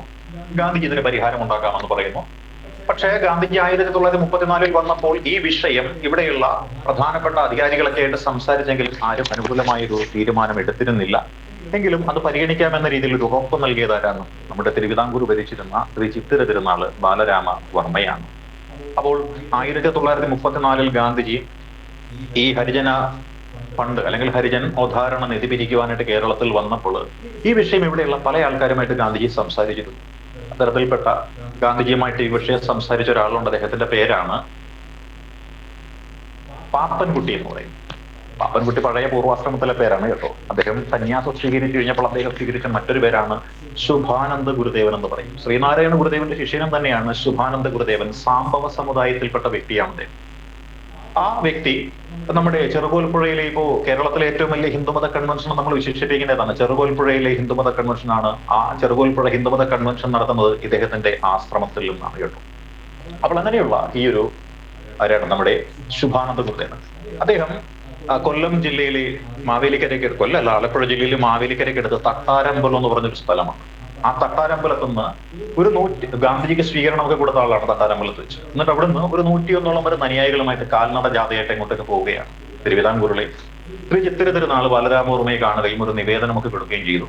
അതൊക്കെ ഇങ്ങനെ കിടപ്പുണ്ട്. അങ്ങനെ 1936 ആയപ്പോഴത്തേക്കും, നവംബർ മാസം 12-ാം തീയതി ആയപ്പോഴത്തേക്കും, തിരുവിതാംകൂറിലെ മഹാരാജാവായ ശ്രീ ചിത്തിര തിരുനാള് അദ്ദേഹത്തിന്റെ കൊട്ടാരത്തിലെ ഏറ്റവും പ്രധാനപ്പെട്ട ഓഫീസർ, ഇപ്പോഴത്തെ ചീഫ് സെക്രട്ടറി എന്ന് വിളിക്കത്തില്ലേ, അതേപോലെ തിരുവിതാംകൂർ രാജ്യത്തിന്റെ ചീഫ് സെക്രട്ടറി എന്ന ലേബലിൽ അറിയപ്പെട്ടിരുന്ന മഹാകവിയായ ഉള്ളൂർ പരമേശ്വരയ്യർ അല്ലെ, കാക്കേ കാക്കേ കൂടവിടെ കൂട്ടിനകത്തൊരു കുഞ്ഞുണ്ടോ, ആ പാട്ട് എഴുതിയ അദ്ദേഹമാണെന്നാണ് കേട്ടിരിക്കുന്നത്. അപ്പൊ അങ്ങനെയുള്ള ആ ഉള്ളൂരിനോട് പറഞ്ഞു ഒരു പത്രിക തയ്യാറാക്കാൻ പറഞ്ഞു. അങ്ങനെ ഉള്ളൂർ തയ്യാറാക്കിയ പത്രികയാണ് ക്ഷേത്രപ്രവേശന വിളംബര പത്രിക എന്ന് പറയുന്നത്. അപ്പോൾ നമ്മൾ നോക്കിയാൽ ആറാട്ടുപുഴ വേലായുധപ്പണിക്കരെ കൊളുത്തിവെച്ച ആ തിരുനാളം എന്ന് പറയുന്നത് എത്ര വർഷങ്ങൾക്ക് ശേഷമാണ്? ഏകദേശം ഒരു 80 വർഷങ്ങൾക്ക് ശേഷമാണ് യാഥാർത്ഥ്യമാവുന്നത്. ഇതാണ് ക്ഷേത്രപ്രവേശനം എന്ന രീതിയിൽ നമ്മൾ നോക്കിയാൽ കേരളവുമായി ബന്ധപ്പെട്ട് ഓടുന്ന പ്രധാനപ്പെട്ട ക്ഷേത്രപ്രവേശന സമരങ്ങൾ എന്ന രീതിയിൽ നമുക്ക് മനസ്സിലാക്കാൻ പറ്റുന്ന കാര്യം എന്ന് പറയുന്നത്. ഇതുമായി ബന്ധപ്പെട്ട ആരാധനയുമായി ബന്ധപ്പെട്ടു നടന്ന കാര്യങ്ങളാണ്. ഈ ആരാധനയ്ക്ക് പറഞ്ഞ മറ്റു പല കാര്യങ്ങളോട് നടന്നിരുന്നു. അതെന്തായിരുന്നു? സഞ്ചാരം. അല്ല, വഴി നടക്കാനുള്ള അവകാശം എന്ന് പറയുന്നത് നമുക്ക് ഇപ്പോഴും ഉണ്ട്. നമ്മൾ വഴി പറക്കുകയാണ് ഇപ്പോൾ, അല്ലെ? 2 വീലറിലാണെങ്കിലും 4 വീലറാണെങ്കിലും പറന്നുകൊണ്ട് പോവുകയാണ്. ആ പറക്കൽ എന്ന് പറയുന്നത് ചിലപ്പോൾ മുകളിലോട്ടുള്ള പറക്കലായിട്ട് പലർക്കും മാറാറുകൊണ്ടെന്ന് നമുക്കറിയാം. അപ്പോൾ അടുത്ത പ്രധാനപ്പെട്ട സോഷ്യോ പൊളിറ്റിക്കൽ മൂവ്മെന്റ് എന്ന രീതിയിൽ നമ്മൾ നോക്കുമ്പോൾ മനസ്സിലാക്കേണ്ടുന്ന കാര്യം എന്ന് പറയുന്നത് ഏതാണ്? സഞ്ചാര സ്വാതന്ത്ര്യം എന്ന് പറയുന്നത്, അല്ലെ? റൈറ്റ് എന്നാണ് സഞ്ചാര സ്വാതന്ത്ര്യം, ഫ്രീഡം ഓഫ് മൂവ്മെന്റ് എന്ന് നമുക്ക് വിശേഷിപ്പിക്കാൻ പറ്റും. അപ്പൊ അങ്ങനെയുള്ള ആ ഒരു സഞ്ചാര സ്വാതന്ത്ര്യ സമരത്തെ കുറിച്ച് നമുക്കൊന്ന് നോക്കാം, അല്ലെ? അപ്പൊ അങ്ങനെ സഞ്ചാര സ്വാതന്ത്ര്യ സമരത്തെ കുറിച്ച് നോക്കുമ്പോൾ പ്രധാനപ്പെട്ട സഞ്ചാര സ്വാതന്ത്ര്യ സമരങ്ങൾ ഏതെല്ലാമാണെന്ന് നമുക്ക് മുന്നിൽ വരണം, അല്ലെ? എന്തായിരിക്കാം? ഒന്ന്, വില്ലുവണ്ടി പ്രധാനപ്പെട്ട സഞ്ചാരമാണ്, അല്ലെ? പിന്നെ പ്രധാനപ്പെട്ട ഒരു സഞ്ചാരമായിട്ട് നമ്മൾ പറഞ്ഞു കഴിഞ്ഞാൽ തളി ക്ഷേത്രം. മൂന്നാമത്തൊരു സഞ്ചാര സ്വാതന്ത്ര്യം പറഞ്ഞു കഴിഞ്ഞാല് വൈക്കം സത്യാഗ്രഹം. പിന്നെ പറഞ്ഞു കഴിഞ്ഞാൽ വൈക്കം സത്യാഗ്രഹം കഴിഞ്ഞു കഴിഞ്ഞാൽ പിന്നെ പ്രധാനപ്പെട്ട സഞ്ചാര സ്വാതന്ത്ര്യം എന്ന് പറയുന്നത് കൽപ്പാത്തി സമരം. പിന്നെ പ്രധാനപ്പെട്ട സഞ്ചാര സ്വാതന്ത്ര്യം എന്ന് പറയുമ്പോൾ പാലിയം സത്യാഗ്രഹം. ഇതാണ് സഞ്ചാര സ്വാതന്ത്ര്യം എന്ന് പറയുന്ന അവകാശത്തിന് വേണ്ടിയിട്ട് നമ്മുടെ നാട്ടിൽ നടന്ന ഒരു സാമൂഹ്യ രാഷ്ട്രീയ മുന്നേറ്റം എന്ന് പറയാം. സ്വാതന്ത്ര്യം എന്താണ്? നമുക്ക് ചെയ്യുവാനായിട്ട് പല കാര്യങ്ങളും ഉണ്ട്. അത് ചെയ്യുവാനായിട്ട് നമുക്ക് സാധിക്കുന്നില്ല എന്നുണ്ടെങ്കിൽ നമ്മൾ അതിന് സ്വാതന്ത്ര്യമില്ലാത്ത വ്യക്തികളാണ്. എന്നാൽ നമുക്ക് നമ്മുടെ ഇഷ്ടപ്രകാരം എന്തെങ്കിലും ചെയ്യാൻ സാധിക്കുന്നുണ്ടെങ്കിൽ, പാടുവാനോ മിണ്ടുവാനോ ഒക്കെ സാധിച്ചാൽ എന്നാൽ ക്ലാസ്സിൽ പഴയ കാലത്തൊക്കെ നമ്മളൊക്കെ പഠിക്കുന്ന സമയത്ത് നമ്മളൊക്കെ ഇപ്പോൾ പ്രായം ചെന്ന ആൾക്കാരാണ്. നമ്മൾ സാധാരണ PSC ക്ലാസ് എടുക്കുമ്പോഴാണ് അതൊക്കെ ഉണ്ടായിരുന്ന കാലം ഞങ്ങളൊക്കെ പഠിക്കുമ്പോൾ എന്ന് പറയേണ്ടി. ഇപ്പൊ നമ്മളൊക്കെ അല്ലെങ്കിൽ എന്നെക്കാളും മുതിർന്ന ആൾക്കാരൊക്കെ ആയിരിക്കും. അപ്പൊ നിങ്ങളൊക്കെ പഠിക്കുന്ന കാലത്ത് എങ്ങനെയായിരുന്നു? ക്ലാസ്സിൽ ടീച്ചർ വന്ന് എഴുതാൻ നേരത്ത് മിണ്ടാതിരിക്കണം അല്ലെ? മിണ്ടി കഴിഞ്ഞാൽ എന്ത് ചെയ്യും? ക്ലാസ്സിൽ ലീഡർ എന്ന് പറഞ്ഞ ഒരാളുണ്ടാവും. ക്ലാസ് ലീഡറുടെ പ്രധാനപ്പെട്ട ഡ്യൂട്ടീസ് എന്തൊക്കെയാണ് നമുക്കറിയാം. സർക്കാർ സ്കൂളിലെ ടീച്ചർമാരുടെ കാര്യം കേട്ടോ, ടീച്ചർമാരുടെ അല്ല ലീഡർമാരുടെ കാര്യമാണ് പറയും. ടീച്ചർ ഇല്ലാത്ത സമയത്ത് ക്ലാസ്സിൽ മിണ്ടുന്ന കുട്ടികളുടെ പേര് എഴുതി വെക്കുക. പിന്നെയോ ഈ മിണ്ടിയ പിള്ളേരെ തല്ലാനായിട്ടുള്ള വടി, ചൂരൽ വടി വെട്ടിക്കൊണ്ടുവരിക. അന്ന് കടയിൽ നിന്നൊന്നും മേടിക്കുന്ന പരിപാടിയില്ല. ഈ ലീഡറുടെ ചുമതലയാണ് വടി വെട്ടിക്കൊണ്ടുവന്ന് കൊടുക്കുക. പിന്നെയോ ബോർഡ് തുറക്കുന്ന ടെസ്റ്റർ തയ്യാറാക്കണം. വല്ല തലയണക്കൊക്കെ തിരിക്കുന്ന തുണിയൊക്കെ വെട്ടി തെച്ച് ടെസ്റ്റർ കൊണ്ട് കൊടുക്കുക. പിന്നെയോ ഈ പകർത്ത് ബുക്ക് എന്നുള്ള സാധനമുണ്ട്, ടീച്ചർ നോക്കാനുള്ള പകർത്ത് ബുക്ക് മൊത്തം ചുമന്നുണ്ട്, സ്റ്റാഫ് റൂമിൽ കൊണ്ടുവന്ന് കൊടുക്കുക. പിന്നെയോ ഈ പേരെഴുതി കൊടുത്ത് തല്ല് വാങ്ങിച്ച പിള്ളേരുടെ ഇടി ഇന്റർവെൽ ടൈമിന് കൊള്ളുക. അങ്ങനെ ഒരുപാട് ഭാരിച്ച ഉത്തരവാദിത്തങ്ങളൊക്കെ വഹിച്ചിട്ടുള്ള ചുമതലയാണ് ലീഡർ ചുമതല എന്ന് പറയുന്നത്. അപ്പൊ നിങ്ങൾ ആരെങ്കിലും ഒക്കെ ലീഡർ പോസ്റ്റ് വഹിച്ചിട്ടുള്ള ആൾക്കാരാണ്. സനീഷ് ലീഡർ ആയിരുന്നോ? സനീഷ ക്ലാസ് ലീഡർ ആയിരുന്നോ സനീഷ്? അല്ല ഒരിക്കലുമില്ല അല്ലേ? അപ്പൊ നമ്മൾ അങ്ങനെ നോക്കിയാൽ ഇതൊക്കെയായിരുന്നു സഞ്ചാര സ്വാതന്ത്ര്യവുമായി ബന്ധപ്പെട്ടുണ്ടായ കാര്യങ്ങൾ. അപ്പൊ നമുക്കിനി ഇതിലേക്ക് പെട്ടെന്ന് വരാം. അപ്പൊ എന്താണ് വില്ലുവണ്ടി സമരം? വില്ലുവണ്ടി സമരം എന്ന് വെച്ച് കഴിഞ്ഞാല് അതൊരു സഞ്ചാര സ്വാതന്ത്ര്യ സമരമാണ്. സഞ്ചരിക്കുവാനായിട്ട് സ്വാതന്ത്ര്യം ഇല്ലാതിരുന്ന ഒരു സമുദായം, ആ സമുദായം എന്ന് പറയുന്നത് പുലയ സമുദായമാണ്, അയ്യൻകാളിയുടെ സമുദായമാണ്. അയ്യൻകാളിയുടെ സമുദായമായ പുലയ സമുദായം പൊതുവഴി എന്ന് പറയുന്നത് അവർക്ക് അർഹതപ്പെട്ടിട്ടില്ലാത്ത ഒരു വഴിയാണ്. പൊതുവഴി എന്ന് നമ്മുടെ ഇന്നത്തെ റോഡില്ലേ, ആ റോഡാണ് പൊതുവഴി എന്ന് പറയുന്നത്. റോഡിലൂടെ അവർക്ക് പോകാം, പക്ഷെ എതിരെ ആരെങ്കിലും വരുന്ന കണ്ടു കഴിഞ്ഞാൽ ഒരു മാറി എവിടെയെങ്കിലും സൈഡിൽ ഒഴിച്ചേക്കണം. എതിരെ വരുന്ന ആൾക്കാരിൽ നിന്ന് ഇത്ര മീറ്റർ അകലം അല്ലെങ്കിൽ ഇത്ര അടി അകലം പാലിക്കണമെന്നുള്ള ഒരു വ്യവസ്ഥ എന്ന ഒരു കാലഘട്ടമാണ്. അപ്പോൾ ആ കാലഘട്ടത്തിൽ അയ്യങ്കാളി ആരാണ്? 1863 ജനിച്ച വ്യക്തിയാണ്. നാരായണ ഗുരുവിനെയും ചട്ടമ്പി സ്വാമിയെയും തൈക്കാട് അയ്യാസ്വാമിയെയും ഒക്കെ കണ്ടു വളർന്ന ഒരു വ്യക്തിയാണ്. അദ്ദേഹത്തിന് പെട്ടെന്ന് തന്നെ കാര്യങ്ങൾ തിരിച്ചറിയാനുള്ള പ്രാപ്തിയെല്ലാം ഉണ്ട്. അദ്ദേഹം എന്ത് ചെയ്തു? അദ്ദേഹത്തിന്റെ സ്വന്തം സമുദായത്തിൽ ആൾക്കാരെ സംഘടിപ്പിക്കുവാനായിട്ട് തീരുമാനിച്ചതിന്റെ അടിസ്ഥാനത്തിൽ അദ്ദേഹം പറഞ്ഞു, സുഹൃത്തുക്കളെ, സഹോദരന്മാരെ, പൊതുവഴിയിലൂടെ നടക്കുവാനുള്ള സ്വാതന്ത്ര്യം നമുക്കുണ്ട്, നമുക്ക് നടക്കണം എന്ന് പറഞ്ഞപ്പോൾ അവരെല്ലാരും പറഞ്ഞു, നിനക്കെന്താ ഭ്രാന്താണോ എന്നാ ചോദിച്ചത്. പൊതുവഴിയിലൂടെ എന്ന് പറഞ്ഞാൽ അമ്പ്രാനെന്ത് ചെയ്യും? മുക്കാലിൽ കെട്ടിത്തൂട്ടി തല്ലൂ എന്ന് പറഞ്ഞു. അതോടുകൂടി അയ്യങ്കാളി ആ ശ്രമം ഉപേക്ഷിച്ചു. ഇല്ല, അയ്യങ്കാളി ആരാണ്? ഈ ശ്രീനാരായണ ഗുരു, തൈക്കാട് അയ്യ ഗുരു എന്ന് പറഞ്ഞ ആളിൽ നിന്ന് പഠിച്ചത് എന്താണ്? ധ്യാനവിദ്യയൊക്കെയാണ്. ചട്ടമ്പി സ്വാമികൾ യോഗ വിദ്യകൾ പഠിച്ചിരുന്നു. അയ്യങ്കാളി പഠിച്ചെന്താ? ഈ തൈക്കാട് അയ്യ സ്വാമികൾ പഴയൊരു ജയിൽ സൂപ്രണ്ടാണ്, സൈനിക തലവനൊക്കെ ഇട്ടിരുന്ന ഒരാളാണ്, അടിതട അഭ്യാസങ്ങളൊക്കെയാണ്. അയ്യങ്കാളി പഠിച്ചത് അതാണ്. അയ്യങ്കാളി ഇത് പഠിക്കുക മാത്രമല്ല, പഠിച്ച കാര്യങ്ങൾ മറന്നു പോകാതിരിക്കാൻ വേണ്ടിയിട്ട് തനിയെ പ്രാക്ടീസ് ചെയ്യുന്ന കാണാനായിട്ട് അയ്യങ്കാളിയുടെ ഒരു ബന്ധു വരുമായിരുന്നു. ബന്ധുവിന്റെ പേര് കൊച്ചാപ്പി എന്നാണ്, ചണ്ടി എന്നാണ് വിളിക്കുന്നത്, ചണ്ടി കൊച്ചാപ്പി എന്ന് പറയും. ചണ്ടി കൊച്ചാപ്പി അയ്യങ്കാളിയും അങ്ങോട്ടും ഇങ്ങോട്ടും ഒക്കെ ഈ ഇടിയും തടയും ഒക്കെ പയറ്റുന്ന ആൾക്കാരാണ്. കൊച്ചാപ്പിയുടെ അയ്യങ്കാളി പറഞ്ഞു, ആ കൊച്ചാപ്പി നമുക്കൊരു പരിപാടിയുണ്ട്, നീ വരാൻ പറഞ്ഞു. കൊച്ചാപ്പി പറഞ്ഞു, ശരി ചേട്ടാന്ന് പറഞ്ഞു വന്നു. അങ്ങനെ അവർ രണ്ടുപേരും പ്ലാൻ ചെയ്ത് എങ്ങനെയാണ്? ഒരു നല്ലൊരു വണ്ടി, വില്ലുവെച്ച വണ്ടി വെച്ച തേന്മാവൻ കൊമ്പത്ത സിനിമയിൽ മോഹൻലാൽ ഓടിക്കുന്ന വണ്ടിയാണ് വില്ലുവണ്ടി. ആ വില്ലുവണ്ടി ഒരെണ്ണം വാങ്ങിച്ചു. എന്നിട്ടോ നല്ല ആരോഗ്യമുള്ള ഒരു കാള, ആ കാളയുടെ കഴുത്തിൽ കുടമണി കെട്ടുകയാണ്. കുടമണി വെച്ചാൽ നമ്മുടെ ഈ നടക്കാൻ നേരത്ത് കിണി എന്ന് പറഞ്ഞ് കേൾക്കണം മണി. അതാണ് നമ്മുടെ ഒരു അരപ്പൊട്ട പോലെ നമ്മൾ കിലുങ്ങണ പാദസരം കിട്ടിയത്. കാളയുടെ കഴുത്തേൽ പാദസരം പോലെ മണി ഇങ്ങനെ നിരന്ന് കിടക്കുന്ന സാധനമാണ് കുടമണി എന്ന് പറയുന്നത്. ആ കുടമണി കെട്ടിയ ഒരു കാളവണ്ടിയിൽ അയ്യങ്കാളി വരികയാണ്. എങ്ങനെയാ വന്നത്? അന്നത്തെ കാലത്ത് ചിന്തിക്കാൻ പറ്റാതിരുന്നൊരു വേഷമാണ്. നമ്മുടെ മദൻ മോഹൻ മാളവിയൊക്കെ പോലെ ഒരു തലപ്പാവ്, ഒരു കുറി, ഷേവ് ചെയ്ത് മിനുസപ്പെടുത്തിയ മുഖം, വൃത്തിയുള്ള മീശ അല്ലെ? ഈ മുഖമൊന്നും അല്ല കേട്ടോ, വൃത്തിയുള്ള മുഖമാണ്, ഷേവ് ചെയ്ത തടിയാണ്, മീശയൊക്കെ വെട്ടിയൊതുക്കിയതാണ്, മുടിയൊക്കെ വെട്ടിയൊതുക്കിയതാണ്. പിന്നെയോ ഒരു ബനിയൻ, അതിന് പുറത്ത് ഒരു കറുത്ത കോട്ട്, അതിന് മുകളിൽ ഒരു നമ്മുടെ കൗണ്ടർമാരൊക്കെ ഇടുന്ന പോലത്തെ ഒരു ഉത്തരീയം ഇങ്ങനെ വെച്ചിരിക്കുന്നു. പിന്നെ ഒരു നല്ലൊരു കസവുമുണ്ടും, പിന്നെ ഒരു ബെൽറ്റും, നല്ല ഷൂ മോഡൽ സാധനങ്ങൾ, കാലിൽ ഷൂവും. കണ്ടു കഴിഞ്ഞാൽ തഹസിൽദാരുടെ വേഷമാണ്, അത് ദിവാൻ പേഷ്കാരുടെ വേഷമാണ്. ആ വേഷത്തിൽ വണ്ടിയുടെ പുറകിലിരിക്കുന്നു. വട്ടക്കഴുത്തുള്ള കൈയുള്ള ഒരു ബനിയന് വിട്ട് തലയിൽ ഒരു തോർത്തും കെട്ടിയിട്ട് ചണ്ടി കൊച്ചാപ്പി കാളവണ്ടി ഓടിക്കുന്നു. ഇങ്ങനെ ഈ വണ്ടി പോവാൻ നേരത്ത് അയ്യങ്കാളിയുടെ സമുദായത്തിൽപ്പെട്ട ആൾക്കാരാണ്. അയ്യങ്കാളിയുടെ വീട് എവിടെയാണ്? വെങ്ങാനൂരില. അയ്യങ്കാളിയുടെ വെങ്ങാനൂരിലുള്ള വീട്ടിൽ നിന്നും തിരുവിതാംകൂർ മഹാരാജാവിന്റെ കവടിയാർ കൊട്ടാരത്തിലേക്കുള്ള യാത്ര ആരംഭിക്കാൻ നേരത്ത് എന്താ സംഭവിച്ചത്? അയ്യങ്കാളി ദിവാൻ പേഷ്കാരെ പോലെ വേഷം കെട്ടി കാളവണ്ടിയിൽ പോകുന്നു. കാളവണ്ടി നമ്മുടെയൊക്കെ ചെറുപ്പകാലത്ത് ഈ പോക്കറ്റ് റോഡിലൂടെ കാറോ ജീപ്പോ ഒക്കെ വന്നു കഴിഞ്ഞാൽ നമ്മൾ കാണാനായിട്ട് ഓടിപ്പോകുമായിരുന്നു അന്ന്, അല്ലെ?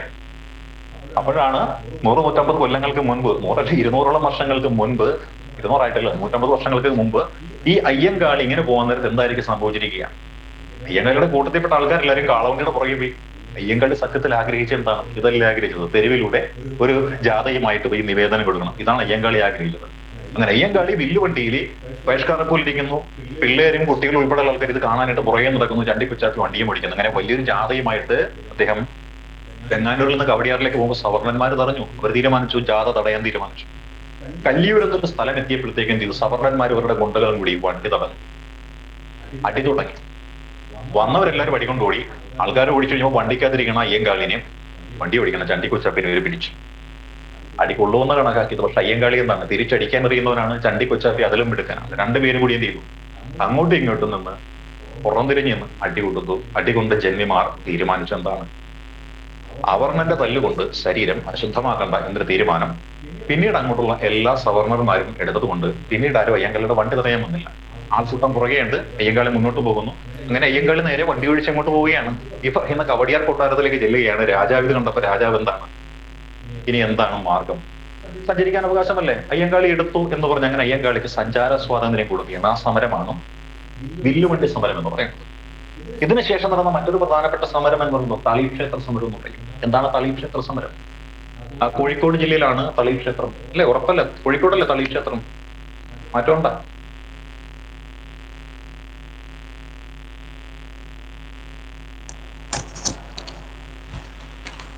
കോഴിക്കോട് തന്നെയാണ്. കോഴിക്കോട് തന്നെയല്ലേ?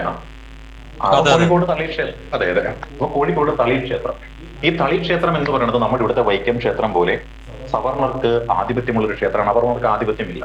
അവൾ ഈ തളിക്ഷേത്രത്തിന്റെ മുന്നിലൂടെ വഴി നടക്കാനായിട്ട് അവകാശമില്ലാതിരുന്ന ഒരു കാലഘട്ടത്തിൽ നമ്മുടെ കൃഷ്ണൻ നായർ എന്ന് പറഞ്ഞൊരാളുണ്ട്. മിതവാദി എന്ന പത്രം എഡിറ്റ് ചെയ്തൊരു വ്യക്തിയാണ് മിതവാദി ശ്രീ കൃഷ്ണൻ നായർ. ആ മിതവാദി ശ്രീ കൃഷ്ണൻ നായരുടെ നേതൃത്വത്തിൽ ഈ തളിക്ഷേത്രത്തിന്റെ മുന്നിലുള്ള വഴിയിലൂടെ പുലയ സമുദായത്തിലും പറയ സമുദായത്തിലും ഈഴവ സമുദായത്തിലുമുള്ള ആൾക്കാരെ കൊണ്ട് പ്ലക്കാർഡും പിടിപ്പിച്ചുകൊണ്ട് അമ്പലത്തിന് മുന്നിൽ കൂടി ഇങ്ങനെ നടത്തുമായിരുന്നു.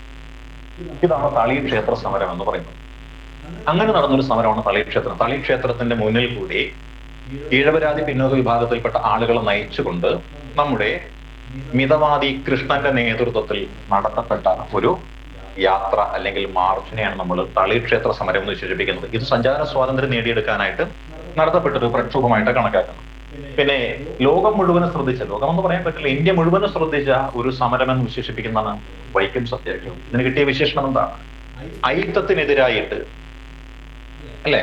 അയിത്തം, അൺടച്ചബിലിറ്റിക്ക് എതിരായിട്ട് ഇന്ത്യൻ ആരംഭിച്ച ആദ്യത്തെ സമരം. First anti untouchability movement, first all India anti untouchability movement in India എന്ന പേരിലാണ് ഈ പറയുന്ന വൈക്കം സത്യാഗ്രഹം അറിയപ്പെടുന്നത്. കാര്യം എന്താ നമുക്കറിയാം. വൈക്കം ക്ഷേത്രത്തിന്റെ 4 വശത്തും വഴിയുണ്ട്. അതിൽ 4 വശത്തുമുള്ള വഴിയിലൂടെ നടക്കുവാൻ, പൊതുനിരത്തിലൂടെ നടക്കുവാനായിട്ട് അവർണ വിഭാഗത്തിൽപ്പെട്ട ആർക്കും റൈറ്റ് ഇല്ല. അതിലാർക്കാ റൈറ്റ് ഉള്ളത്? സവർണ വിഭാഗത്തിൽപ്പെട്ട ആളുകൾക്ക് റൈറ്റ് ഉണ്ട്. പിന്നെയോ അഹിന്ദുക്കൾക്ക് സഞ്ചരിക്കാം. ക്രിസ്ത്യാനിക്ക് പോകാം, മുസ്ലിമിന് പോകാം, പാഴ്സിക്ക് പോകാം, സിഖുകാരന് പോകാം. പക്ഷേ ഹിന്ദുവാണ്, അവൻ അവർണനാണ്, അവന് പോകാൻ പറ്റില്ല. അപ്പോൾ വഴി നടക്കാനായിട്ട് ഈഴവരാതി പിന്നോക്ക വിഭാഗത്തിൽപ്പെട്ട് കഴിഞ്ഞാൽ സാധിക്കില്ല എന്നുള്ള തിരിച്ചറിവുണ്ടായപ്പോൾ കുറെ ആൾക്കാർ എന്ത് ചെയ്തു? മുസ്ലിം മതത്തിലേക്കും ക്രിസ്തു മതത്തിലേക്കും പാഴ്സി മതത്തിലേക്കും സിഖ് മതത്തിലേക്കും ഇങ്ങനെ പരിവർത്തനം ചെയ്യാൻ തുടങ്ങി. അപ്പോൾ എന്ത് കിട്ടും? സഞ്ചാര സ്വാതന്ത്ര്യം കിട്ടുമല്ലോ. അപ്പോൾ ഇത് കണ്ടറിഞ്ഞ് തിരിച്ചറിയുന്ന ഇവിടെയുള്ള സമുദായത്തിലെ അംഗങ്ങൾ, ഈഴവ പുലയ വിഭാഗത്തിലെ അംഗങ്ങൾ തീരുമാനിച്ചു മതം മാറാതെ സഞ്ചാര സ്വാതന്ത്ര്യം നേടിയെടുക്കണം തീരുമാനിച്ചുകൊണ്ട് അവരെന്ത് ചെയ്യുകയാണ്? ഒരു പ്ലാൻ തയ്യാറാക്കുകയാണ്. ഈ പ്ലാൻ തയ്യാറാക്കിയതിൽ മുന്നിൽ നിന്ന വ്യക്തി എന്ന് പറയുന്നത് ടി കെ മാധവനാണ്. ടി കെ മാധവൻ 1920-21 കാലഘട്ടങ്ങളിൽ ഗാന്ധിജി തിരുനെൽവേലിയിലും മധുരയിലും ഒക്കെ വന്ന സമയത്ത്, മദ്രാസിലും ഒക്കെ വന്ന സമയത്ത് നേരെ ഗാന്ധിജിയെ പോയി കണ്ടു. ഗാന്ധിജിയുടെ ഈ ഒരു കാര്യത്തെക്കുറിച്ച് സൂചിപ്പിച്ചപ്പോൾ ഗാന്ധിജി പറഞ്ഞു, ഓക്കെ മാധവ, നമുക്കത് കൈകാര്യം ചെയ്യാം. ഒരു കാര്യം കോൺഗ്രസിന്റെ സമ്മേളനം കാക്കിനാടയിൽ വെച്ച് 23 വരുന്നുണ്ട്. ആ 23 വരുന്ന സമ്മേളനത്തിൽ നീ എവിടെ വന്നിട്ട് ഈ വിഷയം അവതരിപ്പിക്കൂ, കോൺഗ്രസിന്റെ പിന്തുണ ഞാൻ വാങ്ങിത്തരാമെന്ന് പറഞ്ഞു. അങ്ങനെ 1923 ആന്ധ്രയിലെ കാക്കിനാടയിൽ വെച്ചിട്ട് ഇന്ത്യൻ നാഷണൽ കോൺഗ്രസിന്റെ സമ്മേളനം നടക്കുമ്പോൾ നമ്മുടെ ടി കെ മാധവൻ അവിടെ ചെല്ലുകയും ഈ വൈക്കം സത്യാഗ്രഹത്തിന്റെ കാതലായ വിഷയം അവിടെ അദ്ദേഹം അവതരിപ്പിക്കുകയും ആ ഓൾ ഇന്ത്യ കോൺഗ്രസ് കമ്മിറ്റി ആ തീരുമാനത്തിനൊപ്പം നിൽക്കുകയും അത് ഓൾ ഇന്ത്യ ലെവലിലുള്ള ഒരു പാർട്ടിയുടെ തീരുമാനമായിട്ട് എടുക്കുകയും ഇവർക്ക് പിന്തുണ കൊടുക്കാൻ തീരുമാനിക്കുകയും ചെയ്യുന്നു. അങ്ങനെ കോൺഗ്രസിന്റെ പിന്തുണ കിട്ടിയതിനാൽ മാത്രമാണ് നമ്മൾ ഇതിനെ എന്ത് വിളിക്കുന്നത്, first all India anti untouchability movement in India എന്ന് പേരിട്ടുകൊണ്ട് വൈക്കം സത്യാഗ്രഹത്തെ വിശേഷിപ്പിക്കുന്നത്. അല്ലെങ്കിൽ തളി ക്ഷേത്ര സമരം പോലെ ഐക്യത്തിനെതിരായിട്ട് നടന്നൊരു സമരം അങ്ങനെ കണക്കാക്കേണ്ടത്. അപ്പോൾ ഇവിടെ എന്ത് സംഭവിച്ചു? ഈ ഇന്ത്യയിലുള്ള മുഴുവൻ പ്രദേശങ്ങളിൽ നിന്നുമുള്ള ആളുകൾ ഈ സമരത്തിന് പിന്തുണ അർപ്പിച്ചുകൊണ്ട് ഇങ്ങോട്ട് വരാൻ തുടങ്ങി. അല്ലെ, പഞ്ചാബിൽ നിന്ന് വന്നു. പഞ്ചാബിൽ നിന്ന് ലാൽ സിംഗ് എന്ന് പറഞ്ഞ ആളുടെ നേതൃത്വത്തിൽ അകാലിദൾ എന്ന് പറഞ്ഞ പാർട്ടി വന്നു. വെറുതെ വന്നതല്ല, സമരം നടത്തുന്ന ആളുകൾക്ക് ഭക്ഷണം നൽകുവാനായിട്ട് വന്നവരാണ്. പരിപ്പും ഗോതമ്പൊക്കെ ഇട്ട് വന്നിട്ട് ഇവിടെ നിന്ന് ചപ്പാത്തി ഉരുട്ടിക്കൊണ്ട് നമ്മുടെ സമരപ്പന്തലിൽ നിന്ന് ആളുകൾക്ക് ഭക്ഷണം കിട്ടുമെന്നുണ്ടപ്പോൾ എന്തായി, സമരപ്പന്തൽ തെങ്ങി നിറഞ്ഞു. അതാണ് സംഭവം. പിന്നെയോ ഇ വി രാമസ്വാമി നായ്ക്കർ കേട്ടിട്ടില്ലേ? പെരിയവർ എന്നറിയപ്പെടുന്ന, തന്തൈ പെരിയവർ എന്ന പേരിൽ അറിയപ്പെടുന്ന ഇ വി രാമസ്വാമി നായ്ക്കർ മധുരയിൽ നിന്ന് അദ്ദേഹത്തിന്റെ അനുയായികളുമായിട്ട് ഈ പന്തലിൽ വന്ന് അദ്ദേഹം ഇരുന്നു. സമരത്തെ അടിച്ചമർത്തുവാനായിട്ട് ഇവിടെയുള്ള സവർണ വിഭാഗം ഒരുപാട് പരിശ്രമങ്ങൾ നടത്തി. പക്ഷേ പല മേഖലകളിൽ നിന്നും ആൾക്കാർ ഇങ്ങനെ വന്നുകൊണ്ടിരിക്കുകയാണ്. മഹാദേവ ദേശായി വന്നു, ഗാന്ധിജി വന്നു, പല ആൾക്കാരും വന്നു. അങ്ങനെ സമരത്തിന് ബഹുജന പിന്തുണ കൂടിക്കൊണ്ടിരിക്കുകയാണ്. പക്ഷെ ഇതിനിടയിൽ ഈ ലാത്തി ചാർജ് ഒക്കെ നടന്നിരുന്നു കേട്ടോ. ലാത്തി ചാർജ് നടന്ന സംഭവം ഈ വൈക്കം സത്യാഗ്രഹം ആരംഭിക്കാൻ തീരുമാനിച്ചപ്പോൾ ഇവിടെ ഒരു സത്യാഗ്രഹ സമിതി ഉണ്ടാക്കി. ആ സമിതി തീരുമാനിച്ചു സമരം ആരംഭിക്കാൻ പെട്ടെന്നൊരു കാരണം. ആ കാരണം ഇവർ കണ്ടെത്തിയ എന്താണ്? ക്ഷേത്രത്തിന്റെ മുന്നിൽ ഒരു തീണ്ടൽ പലക വെച്ചിട്ടുണ്ട്. 100 മീറ്റർ മാറിയിട്ടാണ് തീണ്ടൽ പലക. എന്താ വെച്ചിരിക്കുന്നത്? അവർണ ജാതികൾക്ക് പ്രവേശനമില്ലെന്ന് വെച്ചിരിക്കണം. അപ്പോൾ അത് ലംഘിക്കാൻ തീരുമാനിച്ചു. അങ്ങനെ 3 സമുദായത്തിൽ ഗോവിന്ദൻ നായർ സമുദായം, ബാഹുലേയൻ ഇഴവ സമുദായം, കുഞ്ഞാപ്പി പുലയ സമുദായം. ഗോവിന്ദനും ബാഹുലേയനും കുഞ്ഞാപ്പിയും കൈകോർത്ത് പിടിച്ചുകൊണ്ട് ഈ വഴിയിലൂടെ മുന്നോട്ട് പോവുകയാണ്. മുന്നോട്ട് പോയപ്പോൾ അവിടെ ദ്വാരപാലകന്മാരുണ്ട്, കാവൽക്കാരുണ്ട്. അവർ ചോദിച്ചു എങ്ങോട്ട് പോകുന്നു? ഞങ്ങൾ ക്ഷേത്രത്തിന്റെ മുന്നിലുള്ള ഈ വഴിയിലൂടെ നടക്കാൻ പോകുന്നു എന്ന് ചോദിച്ചപ്പോൾ ജാതി ചോദിച്ചു. പുലയനും ഈഴവനും നായരും. നായർ പൊയ്ക്കോളൂ, ഈഴവനും പുലയനും തിരിച്ചു പൊക്കോളൂ എന്നും പറഞ്ഞ് അടി കൊടുത്തു. അടി തുടങ്ങിയപ്പോൾ പിന്നെന്തായി? സമരമായി. അങ്ങനെയാണ് ഈ സമരം ആരംഭിക്കുന്നത്. അങ്ങനെ വൈക്കം സത്യാഗ്രഹം ആരംഭിക്കുന്നു. സത്യാഗ്രഹം ആരംഭിക്കുമ്പോൾ പലപ്പോഴും ലാത്തി ചാർജ്. ആ ലാത്തി ചാർജിൽപ്പെട്ട് ഒരു വ്യക്തി മരണമടയുന്നു. ഒരുപാട് ദിവസത്തെ ആശുപത്രിവാസത്തിന് ശേഷം ഒരു വ്യക്തി മരണമടഞ്ഞു. ആ മരണമടഞ്ഞ വ്യക്തിയാണ് നമ്മൾ വൈക്കം സത്യാഗ്രഹത്തിലെ രക്തസാക്ഷി എന്ന് വിശേഷിപ്പിക്കുന്നത്. പക്ഷേ ചരിത്രം അദ്ദേഹത്തിന്റെ പേര് പലയിടത്തും രേഖപ്പെടുത്തിയിട്ടില്ല. എങ്കിലും ഓർക്കുക, ചിറ്റേടത്ത് ശങ്കുപിള്ള എന്നാണ് ആ വ്യക്തിയുടെ പേര് കേട്ടോ. ചിറ്റേടത്ത് ശങ്കുപിള്ള.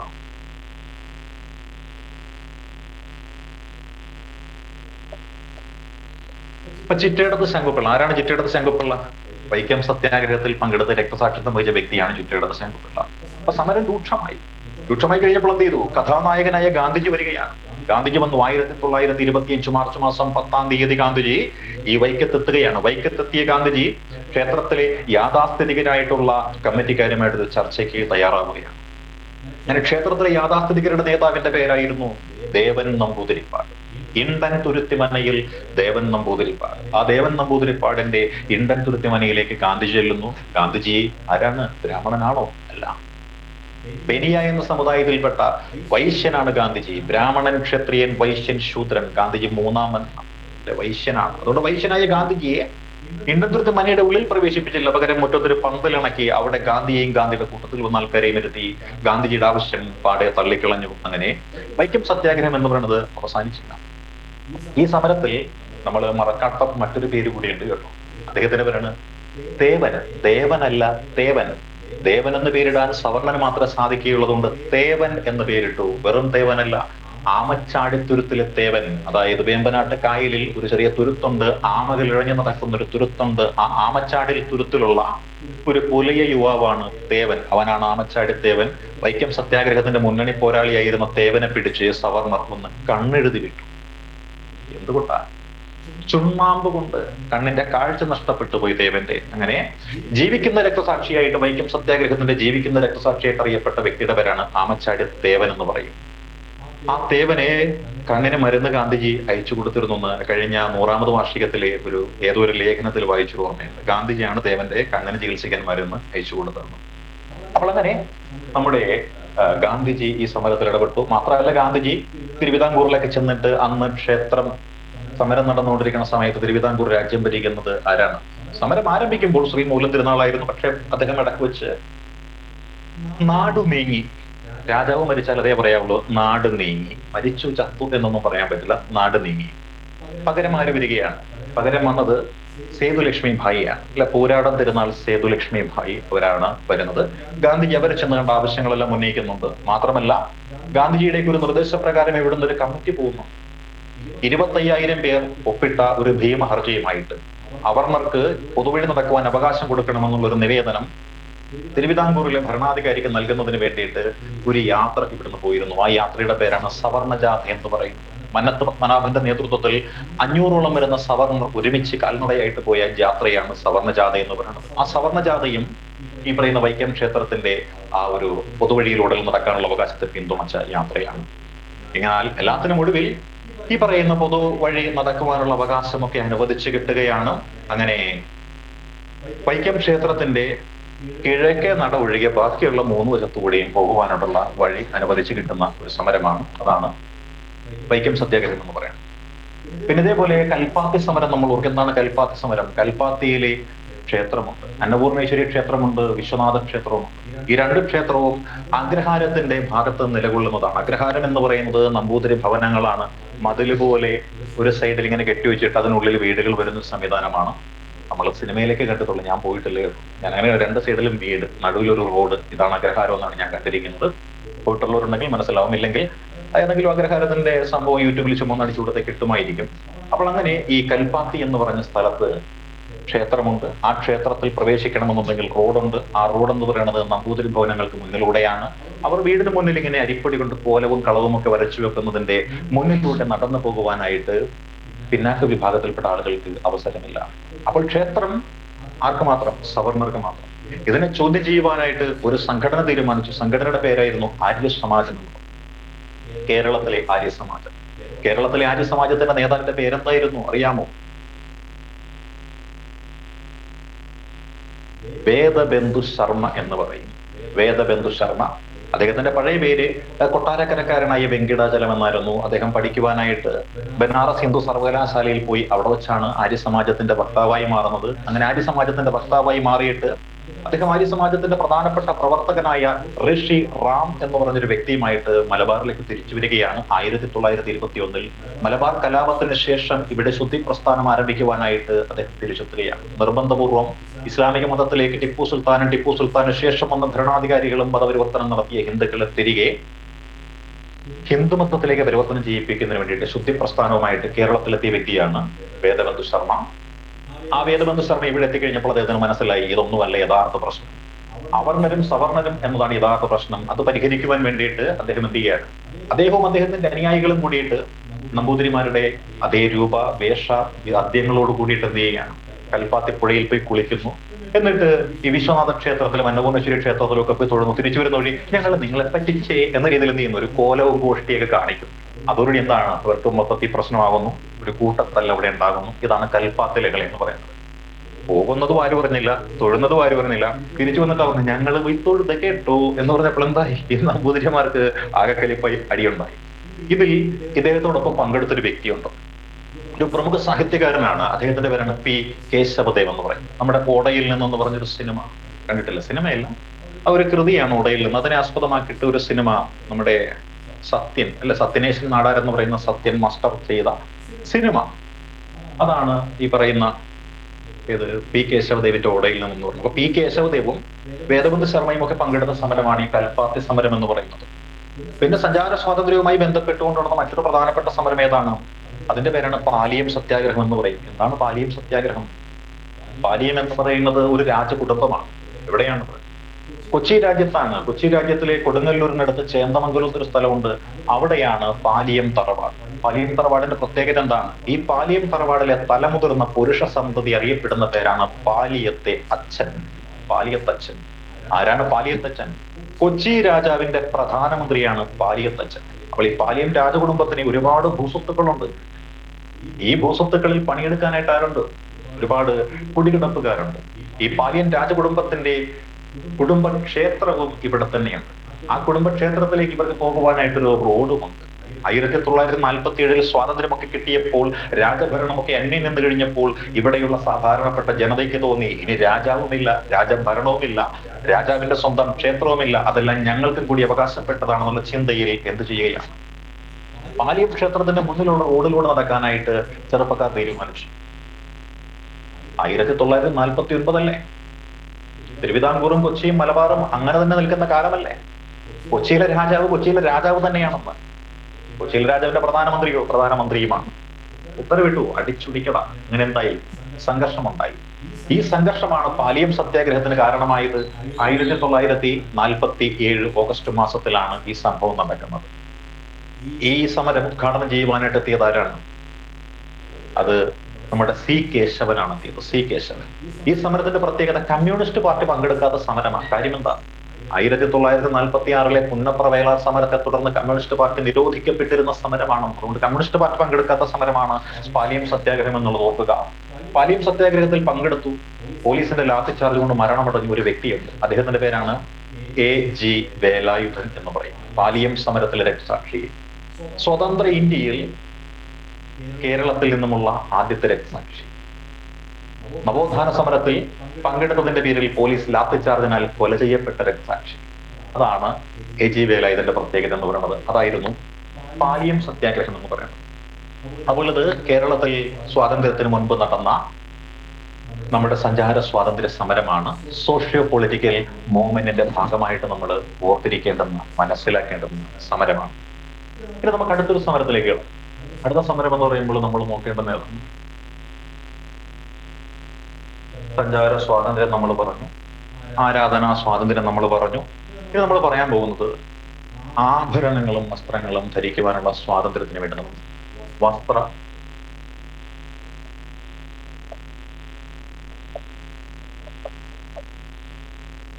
വസ്ത്ര ആഭരണ സ്വാതന്ത്ര്യ സമരം എന്നാ പറയുന്നത്.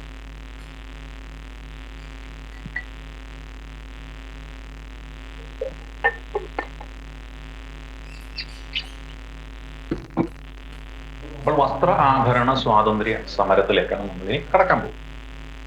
അപ്പൊ അങ്ങനെ നോക്കിയാൽ ആദ്യത്തെ വസ്ത്ര ആഭരണ സ്വാതന്ത്ര്യ സമരം എന്തെല്ലാം ഇവിടെ നടന്നിട്ടുണ്ടെന്ന് അറിയണം.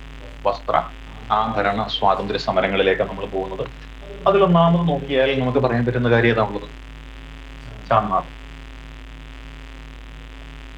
ചാന്നാർ സമരമാണ്. പിന്നെയോ ചാന്നാർ സമരം കഴിഞ്ഞു കഴിഞ്ഞാൽ മുക്കുത്തി സമരം.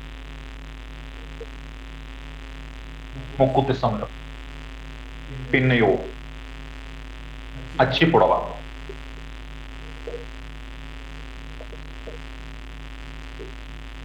അച്ചിപ്പുടവ കഴിഞ്ഞാലോ കല്ലുമാല. ഇതാണ് പ്രധാനപ്പെട്ട വസ്ത്ര ആഭരണ സ്വാതന്ത്ര്യ സമരത്തിന്റെ ശ്രേണിയിൽ നമുക്ക് പെടുത്താൻ പറ്റുന്ന സമരം എന്ന് പറയുന്നത്. അതായത് മാന്യമായ രീതിയിൽ വസ്ത്രം ധരിച്ച് നടക്കുവാനായിട്ട് അവകാശമില്ലാതിരുന്നൊരു കാലഘട്ടം. അങ്ങനെ വസ്ത്രം ധരിച്ചു കഴിഞ്ഞാൽ ആ വസ്ത്രം പിഴുതെടുത്ത് വസ്ത്രമെടുത്തവനെ ചെളിയിൽ ചവിട്ടി താഴ്ത്തിയിരുന്ന ഒരു കാലഘട്ടം. ആ കാലഘട്ടത്തിൽ നടന്ന സമരം, ആ സമരമാണ് നമ്മൾ ഈ പറയുന്ന സമരങ്ങൾ. അതിൽ പ്രധാനപ്പെട്ട ഒരു സമരമാണ് ചാന്നാർ സമരം എന്ന് പറയുന്നത്. ആരാണ് ചാന്നാർ? അറിയാം. തിരുവിതാംകൂർ എന്നുള്ള രാജ്യത്തിൽ തെക്കൻ തിരുവിതാംകൂർ എന്ന് പറഞ്ഞൊരു മേഖലയുണ്ട്. അവിടെയുള്ള ഒരു ജനവിഭാഗമാണ് ചാന്നാർ എന്ന് പറയുന്നത്. നാടാർ എന്ന് പറയും. പിന്നോക്ക വിഭാഗത്തിൽപ്പെട്ട ആൾക്കാരാണ്. അപ്പോൾ ഈ നാടാർ എന്ന് പറഞ്ഞൊരു വിഭാഗം, ഈ നാടാർ ഇവിടുത്തെ ഒരു മെജോറിറ്റി ആയിട്ടുള്ള ഒരു കാസ്റ്റാണ്. ക്രിസ്ത്യൻ നാടാരും ഉണ്ട്, ഹിന്ദു നാടാരും ഉണ്ട്. ആ സമയത്താണ് തിരുവിതാംകൂറിലെ ഈ ബ്രിട്ടീഷുകാരുടെ ആധിപത്യമൊക്കെ വരുന്നൊരു കാലഘട്ടം. ആ കാലഘട്ടത്തിൽ കേണൽ മൺറോ എന്ന് പറഞ്ഞൊരാളുടെ കേണൽ മൺറോ തിരുവിതാംകൂറിലെ റെസിഡന്റും തിരുവിതാംകൂറിലെ ദിവാനുമൊക്കെ ആയിരുന്ന മൺറോ തിരുവിതാംകൂറിന് ആദ്യമായിട്ട് ഒരു നിയമ സംഹിത തയ്യാറാക്കി ചട്ടവരിയോലകൾ എന്ന പേരിൽ സമ്മാനിച്ച മൺറോ. ആ മൺറോ എന്ന് പറയുന്ന മൺറോ തുരുത്തില്ലേ, കൊല്ലം ജില്ലയിലെ മൺറോ തുരുത്ത്, ഈ മൺറോയുടെ പേരിൽ സംഭാവന ചെയ്യപ്പെട്ടുള്ളതാണ് മൺറോ തുരുത്ത് എന്ന് പറയുന്നത് കേട്ടോ. അപ്പോൾ അങ്ങനെ നോക്കിയാൽ നമ്മൾ ഈ പറയുന്ന ചാന്നാർ സമരത്തെ കുറിച്ച് നോക്കിയാൽ എന്ന് പറയാൻ പറ്റും. ഈ മൺറോ ഒരു പുരോഹിതനായിരുന്നു, പാതിരിയായിരുന്നു, ലണ്ടനിലുള്ള ഒരു പുരോഹിതനായിരുന്നു. അതുകൊണ്ട് ഇദ്ദേഹത്തിന് ഇവിടുത്തെ ഭരണത്തോടൊപ്പം തന്നെ ഇവിടെ മിഷണറി പ്രവർത്തനത്തിനും കൂടി നല്ല താല്പര്യം ഉണ്ടായിരുന്നു. അതുകൊണ്ട് പുള്ളി എന്ത് ചെയ്തു, ഇദ്ദേഹം തിരുവിതാംകൂറിൽ ഇപ്പോ ദിവാനും അവിടുത്തെ റെസിഡന്റും അല്ലേ, പുള്ളി ഒരു പെർമിഷൻ കൊടുത്തു. എന്ത് പെർമിഷനാണ് കൊടുത്തെന്ന് അറിയാമോ?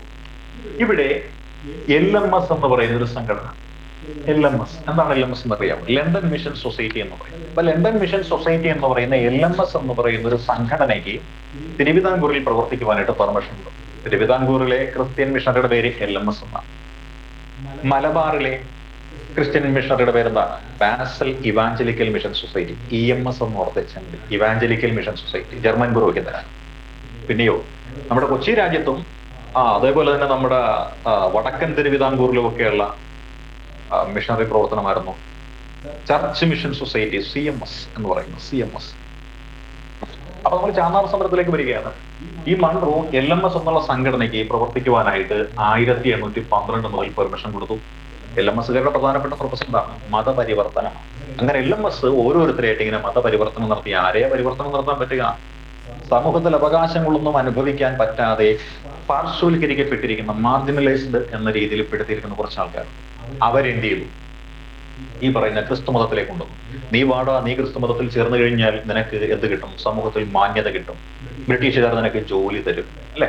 പിന്നെയോ നിന്റെ മക്കൾക്ക് സ്കൂളിൽ പോയി പഠിക്കാനുള്ള ചാൻസ് തരും, നിന്റെ മക്കൾക്ക് ആഭരണങ്ങൾ ധരിക്കാൻ പറ്റും, നിന്റെ മക്കൾക്ക് വസ്ത്രം എടുക്കാൻ പറ്റും, നിനക്ക് വീട് ഓടുമേയാൻ അവസരം കിട്ടും, നിന്റെ പൂർവിക സ്വത്തിൽ നിനക്ക് അവകാശം കിട്ടും. അങ്ങനെയുള്ള ഒരുപാട് ഡിമാൻഡുകളെ വെച്ചപ്പോൾ എന്താണ് നോക്കാൻ തരുന്നത്? പോസിറ്റീവാണ്. മതമല്ലേ മാറുന്നുള്ളൂ, പകരം എന്ത് കിട്ടും? സമൂഹത്തിൽ ഉയർന്ന സ്ഥാനം കിട്ടും, മാനം കിട്ടും, ജോലി കിട്ടും, വിദ്യാഭ്യാസം കിട്ടും, എല്ലാം കിട്ടും. എങ്കിൽ ഞാൻ മതം മാറുന്നു എന്ന് പറഞ്ഞുകൊണ്ട് ഒരുപാട് ആളുകൾ അങ്ങോട്ട് മതം മാറുകയാണ്, ക്രിസ്തു മതത്തിലേക്ക് മതം മാറുകയാണ്. ക്രിസ്തു മതത്തിലേക്ക് ആളുകൾ ഇങ്ങനെ കൂട്ടത്തോടുകൂടി മതം മാറുമ്പോഴാണ് ഈ മതപരിവർത്തനം ഇവിടെ നടക്കുമ്പോൾ തിരുവിതാംകൂറിലെ ഭരണാധികാരി എന്തുകൊണ്ട് ഇവിടെ നാടാർ വിഭാഗത്തിൽ മതം മാറുന്നവർക്ക് മാത്രം കൂടുതൽ അവകാശങ്ങൾ നൽകുന്ന ഈ നിയമത്തിന് അനുകൂലമായി നിൽക്കുന്നു എന്ന് ചോദ്യം ചെയ്തുകൊണ്ട് ഇവിടെ സമത്വമാണ് വേണ്ടത്, എല്ലാവർക്കും എല്ലാവരെയും ഒരേപോലെ കണക്കാക്കുന്ന സമത്വമുള്ള ഒരു ഭരണവും ഭരണഘടനയുമാണ് വേണ്ടത് എന്ന് പറഞ്ഞുകൊണ്ട് നമ്മുടെ നവോത്ഥാന നായകനായിട്ടുള്ള വൈകുണ്ഠസ്വാമി ഇല്ലേ, ആ വൈകുണ്ഠസ്വാമി 1836 ഒരു സംഘടന ഉണ്ടാക്കി, സമത്വ സമാജം എന്ന പേരിൽ ഒരു സംഘടന ഉണ്ടാക്കുന്നുണ്ട്. ആ സമത്വ സമാജം ഉണ്ടാക്കിയ വൈകുണ്ഠസ്വാമി പറഞ്ഞു, എന്താ പറഞ്ഞത്? കടൽ കടന്നെത്തിയ വെളുത്ത ചെകുത്താന്റെ കിരാതഭരണത്തിന് കുടപിടിച്ചു കൊടുക്കുന്ന അനന്തപുരിയിലെ കറുത്ത നീചനാണ് സ്വാതി തിരുനാൾ എന്ന് വിശേഷിപ്പിച്ചു. സ്വാതി തിരുനാളിൽ വിളിച്ച പേരാണ് കരിയമ്പൂതം, കറുത്ത നീചൻ. അങ്ങനെ വൈകുണ്ഠസ്വാമിയെ പിടിച്ച് ജയിലിട്ടതാണ്. ആ വൈകുണ്ഠസ്വാമിയാണ് പറഞ്ഞത്, ഈ അനീതിക്കെതിരെ നിങ്ങൾ പ്രതികരിക്കണമെന്ന് പറഞ്ഞു. അങ്ങനെ ആ അനീതിക്കെതിരായുള്ള പ്രതികരണം പതുക്കെ വളരുകയാണ്. വൈകുണ്ഠസ്വാമിയുടെ മരണശേഷം അത് ഒരു കാട്ടുതീയായിട്ട് പടരുന്നു. അങ്ങനെ പല ഭാഗങ്ങളിലും ഈ പറയുന്ന നാടാർ സമുദായത്തിൽപ്പെട്ട ആളുകൾ, ഹിന്ദു നാടാർ സമുദായത്തിൽപ്പെട്ട ആളുകൾ പ്രശ്നമുണ്ടാക്കിയാണ്. എന്താണ്? ഞങ്ങളുടെ സ്ത്രീകൾക്ക് മാറുമറയ്ക്കാൻ അവകാശം ലഭിക്കണം, എങ്കിൽ ഞങ്ങൾ മതം മാറണമെന്നാണ് നിങ്ങൾ പറയുന്നതെന്ന് ചോദിച്ചു. മാറുമറയ്ക്കാൻ അവകാശത്തിന് വേണ്ടി മതം മാറാൻ ഞങ്ങളില്ല, ഞങ്ങളുടെ സ്ത്രീകൾ മാറുമറയ്ക്കും, തെരുവിലൂടെ നടക്കും, നിങ്ങൾ തടയാമെങ്കിൽ തടുത്തോളൂ എന്ന് പറഞ്ഞുകൊണ്ട് തെക്കൻ തിരുവിതാംകൂറിന്റെ പ്രധാനപ്പെട്ട ഭാഗങ്ങളായിട്ടുള്ള പൂവാറിലെ, ചിന്നക്കടയിലെ, പുച്ചക്കടയിലെ, അരുമാനൂര് മുതലായ പ്രദേശങ്ങളിലേക്ക് എന്താണ് നാടാർ സമുദായത്തിൽപ്പെട്ട സ്ത്രീകളും പുരുഷന്മാരും എല്ലാം കയ്യിൽ കിട്ടിയ ആയുധങ്ങളുമായിട്ട് തെരുവിലിറങ്ങുകയാണ്. മാറുമറച്ചുകൊണ്ടിറങ്ങുന്ന സ്ത്രീകളുടെ പുലക്കച്ച പറിക്കുവാൻ വരുന്ന കൈവെട്ടി മാറ്റുവാനാണ് ആയുധങ്ങൾ എന്ന് പറയുന്നത്. അങ്ങനെ അതിരൂക്ഷമായൊരു സംഘർഷം അവിടെ ഉണ്ടാവുകയാണ്. ഈ സംഘർഷത്തിനൊടുവിൽ അന്ന് തിരുവിതാംകൂറിലെ ഭരണാധികാരി ഉത്തരം തിരുനാൾ മാർത്താണ്ഡവർമ്മയാണ്. അദ്ദേഹം 1959 ജൂലൈ മാസം 26-ാം തീയതി എന്ത് ചെയ്യുകയാണ്? നാടാർ മതത്തിൽപ്പെട്ട, നാടാർ വിഭാഗത്തിൽപ്പെട്ട എല്ലാവർക്കും മാറുമറയ്ക്കുവാൻ അനുവാദം നൽകുന്നു എന്നും പറഞ്ഞുകൊണ്ട് ഒരു ഉത്തരവിടുന്നു. അതോടുകൂടി എന്താണ്? മാറുമറയ്ക്കൽ സമരം എന്ന് പറയുന്ന സമരം, തിരുവിതാംകൂറിലെ ആദ്യത്തെ മാറുമറയ്ക്കൽ സമരം, ആ മാറുമറയ്ക്കൽ സമരം വിജയിക്കുകയാണ്. മേൽമുണ്ടെടുക്കുവാനുള്ള സമരം അത് വിജയിക്കുകയാണ്. ആ വിജയത്തിന്റെ പാത പിന്തുടർന്നുകൊണ്ട് അടുത്തൊരു സമുദായം വരികയാണ്. ആ സമുദായമാണ് ഈഴവ സമുദായം. ഈഴവ സമുദായം നടത്തിയ മറ്റൊരു സമരം, അതാണ് മുക്കുത്തി സമരം എന്ന് പറയുന്നത്. മുക്കുത്തി സമരം എന്ന് പറഞ്ഞു കഴിഞ്ഞാൽ അതറിയാം, ആഭരണങ്ങൾ ധരിക്കാനായിട്ട് ഇവിടെ അവകാശമുണ്ട്. പൊന്നുകൊണ്ടും വെള്ളി കൊണ്ടുമുള്ള ആഭരണങ്ങൾ ധരിക്കുവാൻ എല്ലാവർക്കും അവകാശമുണ്ട്. പക്ഷേ അത് സവർണർ എന്താണ് അനുവദിച്ചു കൊടുക്കുകയില്ല. ഇവരെന്ത് ചെയ്യുന്നു? ഈ ആഭരണങ്ങൾ ധരിച്ചു വരുന്ന ആൾക്കാർ ഒരു കൈകാര്യം ചെയ്യും. അത്തരത്തിൽ പന്തളം ചന്തയിൽ ഒരു പെൺകുട്ടി, ഈഴവന്റെ മകളാണ്, അവളൊരു മുക്കുത്തി ധരിച്ചിട്ട് ചന്ത എന്ന് പറയുന്ന താഴ്ചയിലൊന്നൊക്കെയുള്ള ചന്ത. ഇന്നത്തെ പോലെ 24 മണിക്കൂറും തുറന്നു വയ്ക്കുന്ന സൂപ്പർ മാർക്കറ്റുകളോ ഹൈപ്പർ മാർക്കറ്റുകളോ അല്ല. ആ പെൺകുട്ടി ചന്തയിൽ ചെല്ലുകയാണ്. ചന്തയിൽ ചെന്നിട്ട് സാധനം വാങ്ങാൻ നിശ്ചയിക്കുന്നു. സാധനം വാങ്ങുക എന്നതിനേക്കാൾ ഉപരി ഞാനിട്ട മുക്കുത്തി എങ്ങനെയുണ്ട് എന്ന് കാണിച്ചുകൊണ്ട് ഇതെങ്ങനെയുണ്ട് ചേട്ടാ, അതിന് വില എങ്ങനെയുണ്ട് ചേട്ടാ, ഇതിന് വില എങ്ങനെയുണ്ട് ചേട്ടാ, നീ മൂക്കം കാണിച്ചുള്ള ഡാൻസാ കാണിച്ചു തോന്നുന്നു. അതുകൊണ്ട് എന്ത് ചെയ്തു, ഈ സവർണര് ശ്രദ്ധയിൽപ്പെട്ടു. അവരെന്ത് ചെയ്തു, ഒരു കിങ്കരന്മാരുമായിട്ടല്ലോ പറയുന്നത്. ഒരു കിങ്കരനോട് ജന്മി പറഞ്ഞു, എടാ കോര, അവിടെ മൂക്കിൽ എന്താ കിടക്കണത്, തിളങ്ങണത്, അതിങ്ങനെ പറിച്ചെടുത്തോളാൻ പറഞ്ഞു. എന്താ സംഭവിച്ചത്? മൂക്കുത്തിയിട്ട പെൺകുട്ടിയുടെ മൂക്കുത്തി പറിച്ചെടുത്തു. വലിച്ചു പറിച്ചെടുത്തപ്പോൾ എന്താണ്, മൂക്കിലെ തുള, ആ ചോര, മാംസകഷ്ണം ഇതെല്ലാം കൂടി പുറത്തേക്ക് വരികയാണ്. അങ്ങനെ ഈഴവ യുവതികൾ മുക്കുത്തിയിട്ടാൽ ഇതായിരിക്കും അനുഭവം എന്നും പറഞ്ഞുകൊണ്ട് പ്രഖ്യാപനമൊക്കെ അവരുടെ കുറിച്ച് നടത്തുകയാണ്. ഈ വിവരം ആരറിയുകയാണ്? നമ്മുടെ ആറാട്ടുപുഴ വേലായുധപ്പണിക്കര് 18 കളരികൾ ഉടയവൻ, സവർണര് വെല്ലുവാൻ അമ്പലമുണ്ടാക്കി ഒളിച്ച് പൂജവിദ്യകൾ പഠിച്ച് അമ്പലങ്ങളിൽ കഥകളിവർ നടത്തിയ ആളാണ് ആറാട്ടുപുഴ വേലായുധപ്പണിക്കര്. ആ വേലായുധപ്പണിക്കര് അറിയുന്നു, പുള്ളി നല്ല സമ്പന്നനാണ്. അദ്ദേഹം ഒരു കീഴ് നിറയെ മൂക്കുത്തിയുമായിട്ട് വന്നിട്ട് ആ നാട്ടിലുള്ള സകലമാന പെൺകുട്ടികളെയും വിളിച്ച് മൂക്കുത്തി ഇട്ട് കൊടുത്തു. പൊന്നുകൊണ്ടുള്ള മൂക്കുത്തിയാണ്. അതുകൊണ്ട് എന്താണ്, മൂക്കിന് തുളയില്ലാത്തവർ പോലും എന്ത് ചെയ്തു, പിച്ചാത്തി ഇട്ടത് മൂക്കുത്തി തുളച്ച് ആ മൂക്കുത്തി വാങ്ങിച്ചെന്നാണ് കേട്ടിരിക്കുന്നത്. അപ്പൊ അങ്ങനെ മൂക്കുത്തി ഇട്ടുകൊണ്ട് ഇവരെന്ത് ചെയ്യുകയാണ്, അവര് പന്തളം ചന്തയിലേക്ക് ഇദ്ദേഹം വിളിച്ച പോലെ കണ്ടു. എന്നിട്ട് പന്തളം ചന്തയിലേക്ക് ചന്തയുള്ള ദിവസം ഈ 100 കണക്കിന് പെൺകുട്ടികളുമായിട്ട് വന്നിട്ട് ആറാട്ടുപുഴ വേലായുധപ്പണിക്കര് കുതിരപ്പുറത്താണ് വരുന്നത്, വാളുമായിട്ട് വരുന്നത്. അതുപോലെ സ്ഫടികം സിനിമയിൽ മോഹൻലാൽ പറയുന്ന ഒരു ഡയലോഗ് ഇല്ല, കുട്ടിക്കാടാ ഇത് ഞാൻ മേടിച്ച പുതിയ കൂളിംഗ് ഗ്ലാസ്, ഇത് ചവിട്ടി പൊട്ടിച്ചെന്ന് എന്റെ കാല് ഞാൻ വിട്ടു എന്ന് പറയുന്നുണ്ട്. അതേ മോഡലില് ഈ സവർണന്മാർ വെല്ലുവിളിക്കുന്നു, ഇത് ഞാൻ മേടിച്ചു കൊടുത്തു, ഇത് ഊരാൻ ഏതെങ്കിലും ഒരു തമ്മെന്നാലും അവന്റെ കൈ ഞാൻ വെട്ടുമെന്നും പറഞ്ഞ് മറ്റേ പെണ്ണിന്റെ മൂക്കുത്തിയൂരിന്റെ കൈ വെട്ടുകയും ചെയ്തു. എന്നിട്ട് കുതിരപ്പുറത്ത് അവിടെ ഒരു ഷോയൊക്കെ നടത്തിയിട്ട് നമ്മുടെ ആറാട്ടുപുഴ വേലായുധപ്പണിക്കര് പോകുന്നതോടുകൂടി പന്തളം ചന്തയിൽ എല്ലാവർക്കും പിന്നെ മുൻകൂട്ടി ധരിച്ച് നടക്കാം എന്ന് പറയുന്ന അവസ്ഥയാണ് ഉണ്ടായത്. ഇതിന്റെ മറ്റൊരു പതിപ്പാണ് ഏത്, അച്ചിപ്പുടവ സമരം എന്ന് പറയുന്നത്. എന്താണ് അച്ചിപ്പുടവം എന്ന് ചോദിച്ചു കഴിഞ്ഞാൽ, നമ്മൾ ഈ കല്യാണം നടക്കുന്ന സമയത്ത് പഴയ കാലത്ത് പറയുന്ന ഒരു പുടവ കൊടുക്കൽ എന്നാ പറയുന്നത്. അതായത് വലിയ നീളമുള്ള ഒരു മുണ്ട്, അതാണ് പുടവ. പഴയ കാലത്തേക്ക് സിനിമ, അടൂർ ഗോപാലകൃഷ്ണന്റെ ഒക്കെ സിനിമ കണ്ടു കഴിഞ്ഞാൽ നമുക്കറിയാൻ പറ്റും, നായകനും നായികയും ഒക്കെ കൊടുക്കുന്ന മുണ്ടത്രേ കാണുള്ളൂ, മുട്ടിന്റെ ഒക്കെ കാണുള്ളൂ. പ്രത്യേകിച്ച് മറ്റേ പൊന്തന്മാട സിനിമ എന്ന് പറയുന്ന സിനിമയിൽ ഗോപകുമാറിന്റെ വേഷം നോക്കിയാൽ മതി അല്ലെ, കീറിയ മുണ്ടായിരിക്കും, ആ മുട്ടിന്റെ തൊട്ട് താഴെയായിരിക്കും നിൽക്കുന്നത്, അങ്ങനെ കൂടി നടക്കുന്ന വേഷം. അപ്പോൾ അച്ചിപ്പുടവ എന്ന് വെച്ചാൽ എന്താണ്, കാൽപാദം വരെ എത്തുന്ന ഒരു മുണ്ടാണ്. ഇത് നെയ്യുന്നതാരാണ്, ഈഴവരാണ് നെയ്യുന്നത്. പക്ഷെ ഈഴവർ നെയ്യുന്നെങ്കിലും അവർ കൊടുക്കാനായിട്ട് റൈറ്റ് ഇല്ല. അവൾ അങ്ങനെ ഈഴവന്റെ വീട്ടിൽ അത് നെയ്ത് വെച്ചു. ഈഴവന്റെ മകൾ ഇത് കണ്ട് മോഹിച്ച പെൺകുട്ടി എന്ത് ചെയ്തു, ഇതെടുത്തു. എടുത്തു കഴിഞ്ഞാൽ കണ്ണാടിക്ക് മുന്നിൽ പോയി നോക്കണം. പക്ഷെ കണ്ണാടിയുണ്ടോ, ഇല്ല. കണ്ണാടിയേക്കാൾ നല്ലതാരാണ്, ഏറ്റവും നല്ല ചങ്ങാതിയല്ലേ. അതുകൊണ്ട് ചങ്ങാതിയെ കാണിക്കാനായിട്ട് ഓടുന്ന പാടവരമ്പിലൂടെയാണ്. ചങ്ങാതിയെ കാണിക്കുവാനും പാടവരമ്പിലൂടെ ഓടുന്ന പെൺകുട്ടി ആര് കണ്ടു, സവർണർ കണ്ടു. ഇവരെന്ത് ചെയ്തു, ഈ പെൺകുട്ടിയുടെ വസ്ത്രം വലിച്ചു പറിച്ചെടുക്കുകയും അവളെ ഉടുതുണി പറിച്ചെടുത്ത് ചെളിയിൽ ചവിട്ടി അപമാനിക്കുകയും ചെയ്തു. ഈ വാർത്ത ആരറിഞ്ഞു, പണിക്കരറിഞ്ഞു. ആറാട്ടുപുഴ വേലായുധപ്പണിക്കരറിഞ്ഞു. പണിക്കർ എന്ത് ചെയ്യണം, പണിക്കർക്ക് ഇങ്ങനത്തെ വാർത്തകൾ കിട്ടി കഴിഞ്ഞാൽ പണിക്കരുടെ കടയ്ക്ക് ഷട്ടർ വലിച്ചത് അല്ലെ, കളരിക്ക് ഇങ്ങനെ ഷട്ടർ വലിച്ചത് അതായത് പണിക്കരുടെ ടീമുകൾ കൂടി എന്ത് ചെയ്യണം, പോകാം എന്ന് പറഞ്ഞിങ്ങനെ വന്ന് വിളിച്ച് വരികയാണ്. അങ്ങനെ കായംകുളത്തെ പത്തിയൂരിലേക്ക് പണിക്കര് സംഘവും എത്തുന്നു. എത്തവണ കിഴി പോരാ, ഭാണ്ഡം വേണം, കാര്യം വസ്ത്രം വേണമല്ലോ. അങ്ങനെ ഒരുപാട് ഭാണ്ഡങ്ങളിൽ വസ്ത്രവുമായിട്ട് വന്നിട്ട് അവരെന്ത് ചെയ്യുക, ഈ സെറ്റ് സാരി പോലെ ഈ പറയുന്ന അച്ചിപ്പുടവ ആ നാട്ടിലുള്ള സകലമാന പെൺപിള്ളേരെയും ഉടുപ്പിച്ചു. എന്നിട്ട് നമ്മുടെ ഈ തൊഴിലുറപ്പുകാരെയും കുടുംബശ്രീക്കാരെയും ഒക്കെ ഈ സെറ്റ് സാരി ഉടുപ്പിച്ച് പഞ്ചായത്ത് പരിപാടിക്ക് ഭീഷണിപ്പെടുത്തി വിളിപ്പിക്കത്തില്ലേ, അതേ രീതിയിൽ ഭീഷണിപ്പെടുത്തി വിളിപ്പിച്ചു. ഇതുങ്ങളെ കൊണ്ട് എന്ത് ചെയ്യാണ്, ഒരു മാർച്ച് സംഘടിപ്പിക്കുക. എന്നിട്ട് ഈ വസ്ത്രം വലിച്ചു കയറി ജന്മിയുടെ വീട്ടുമുറ്റത്ത് തിരുവാതിര കളിപ്പിച്ചെന്നാ പറയുന്നത്. അതായത് ജന്മിയുടെ വീടിന്റെ മുന്നിൽ ചെന്നിട്ട് ഈ സ്ത്രീകളെ കൊണ്ട് തിരുവാതിര കളിപ്പിച്ചെന്നാ പറയുന്നത് ആറാട്ടുപുഴ വേലായുധപ്പണിക്കര്. എന്നിട്ട് ഇതാരെങ്കിലും ഈ വസ്ത്രം പറിച്ച് ചവിട്ടി താത്താൻ വന്നാൽ അവന്റെ കാല് ഞാൻ വിട്ടു എന്ന് പറഞ്ഞു. പണ്ടൊന്ന് കൈവെട്ടിയ ചരിത്രമുള്ളതാണ് പണിക്കര്. അതുകൊണ്ട് പണിക്കരെ എതിർക്കാനായിട്ട് ആരും തയ്യാറായില്ല. അങ്ങനെ പത്തിയൂരിലെ പെണ്ണുങ്ങൾ അച്ചിപ്പുടവ കൊടുത്ത് നടന്നു. അതാണ് അച്ചിപ്പുടവ സമരം എന്ന് പറഞ്ഞൊരു സമരം. ഈ പണിക്കര് ഇങ്ങനെ ചെയ്തപ്പോൾ ജന്മിമാരെന്തായി, ഒരു രോഷാകുലരായി. ഇവരെന്ത് ചെയ്തു, അവര് പറഞ്ഞു, ഇനി മേലാൽ ഒരു ഈഴവനും ഞങ്ങളുടെ വീട്ടിൽ പണിക്ക് കയറി പോകുമെന്ന് പറഞ്ഞു, പാടത്ത് പണിക്കിറങ്ങരുതെന്ന്, പട്ടിണിക്കിട്ട് കൊല്ലുമെന്ന് പറഞ്ഞു. അപ്പോൾ പണിക്കരെന്ത് ചെയ്തു, പണിക്കര് പറഞ്ഞത് വളരെ രസകരമായ കാര്യമാണ്. അദ്ദേഹം നാട്ടിലുള്ള ആൾക്കാരെ മൊത്തം വിളിച്ചു പറഞ്ഞു, നിങ്ങൾ ആരും ഇനി ജന്മിയുടെ വീട്ടിൽ പണിക്ക് പോകാൻ പാടില്ലെന്ന്. ഒരാഴ്ച കഴിഞ്ഞതേ ഉള്ളൂ. ജന്മിമാർ ഒത്തുതീർപ്പിന്റെ കാര്യം എന്താ, ജന്മിമാര് കണ്ടിരിക്കുന്നത് പത്തായം പ്രസവിക്കും, അരി പത്തായത്തിൽ ഇങ്ങനെ പെറ്റ് വരുവും അല്ലെ, ചക്കി കുത്തും, ചക്കിയാണ് ഈ അരി കുത്തി നെല്ല് കുത്തി എന്താക്കണത്, അരിയാക്കണത്. പത്തായം പെറും, ചക്കി കുത്തും, അമ്മ വെക്കും, ഞാൻ തിന്നും. ഇതായിരുന്നു ജന്മിമാരുടെ രീതി. പക്ഷെ ഇപ്പോ പത്തായം പെറുന്നില്ല, നെല്ല് പെയ്യാൻ ആളില്ല, വിതയ്ക്കാനാളില്ല, ഒന്നിനും ആളില്ല, തേങ്ങ കയറാനാളില്ല, തേങ്ങ പൊതിക്കാനാളില്ല, തേങ്ങ വെട്ടാനാളില്ല, ഉണക്കാനാളില്ല, ആട്ടിക്കൊപ്രയാക്കാനാളില്ല. എന്തായി? മുട്ടുമടക്കേണ്ടി വന്നു. അങ്ങനെ ആദ്യത്തെ കർഷക സമരം സംഘടിപ്പിച്ച ആൾ അയ്യങ്കാളിയാണെന്ന് പലരും പറയും. പക്ഷെ അയ്യങ്കാളിയല്ല. ആരാണ്? അയ്യങ്കാളിക്ക് മുൻപ് കർഷക സമരം സംഘടിപ്പിച്ച ആളെന്ന് വെച്ചാൽ നമ്മുടെ ആറാട്ടുപുഴ വേലായുധപ്പണിക്കർ. അങ്ങനെ ആ സമരത്തോടി അതൊതുങ്ങി. അതിനുശേഷമാണ് സാക്ഷാൽ അയ്യൻകാളിയുടെ വരവ്. അയ്യൻകാളി എന്ന് പറയുന്ന നിർത്താരാണ് കല്ലുമാല സമരം നടത്തിയ ആളാണ് അയ്യങ്കാളി. അയ്യങ്കാളി നടത്തിയ സമരം എന്താണ്? അന്നത്തെ കാലത്ത് മറച്ചു നടക്കാൻ അർഹതയില്ലാതിരുന്ന അന്നാര്, ഈഴവര്, ഇവരൊക്കെ വസ്ത്രം കൊടുത്ത് മറച്ചു നടക്കുന്ന ഒരു അവസ്ഥാവിശേഷത്തിലേക്ക് എത്തി. പക്ഷെ അപ്പോഴും മറയ്ക്കുവാൻ അർഹതയില്ലാതിരുന്ന ആളെന്ന് പറയുന്നത് ആരാ? പുലയ സമുദായത്തിലെ സ്ത്രീകളാണ്. അപ്പോൾ അവർക്ക് അവകാശം വേണം. അതിന് മുന്നണിയിൽ ആര് നിന്നു? അയ്യങ്കാളി നിന്നു.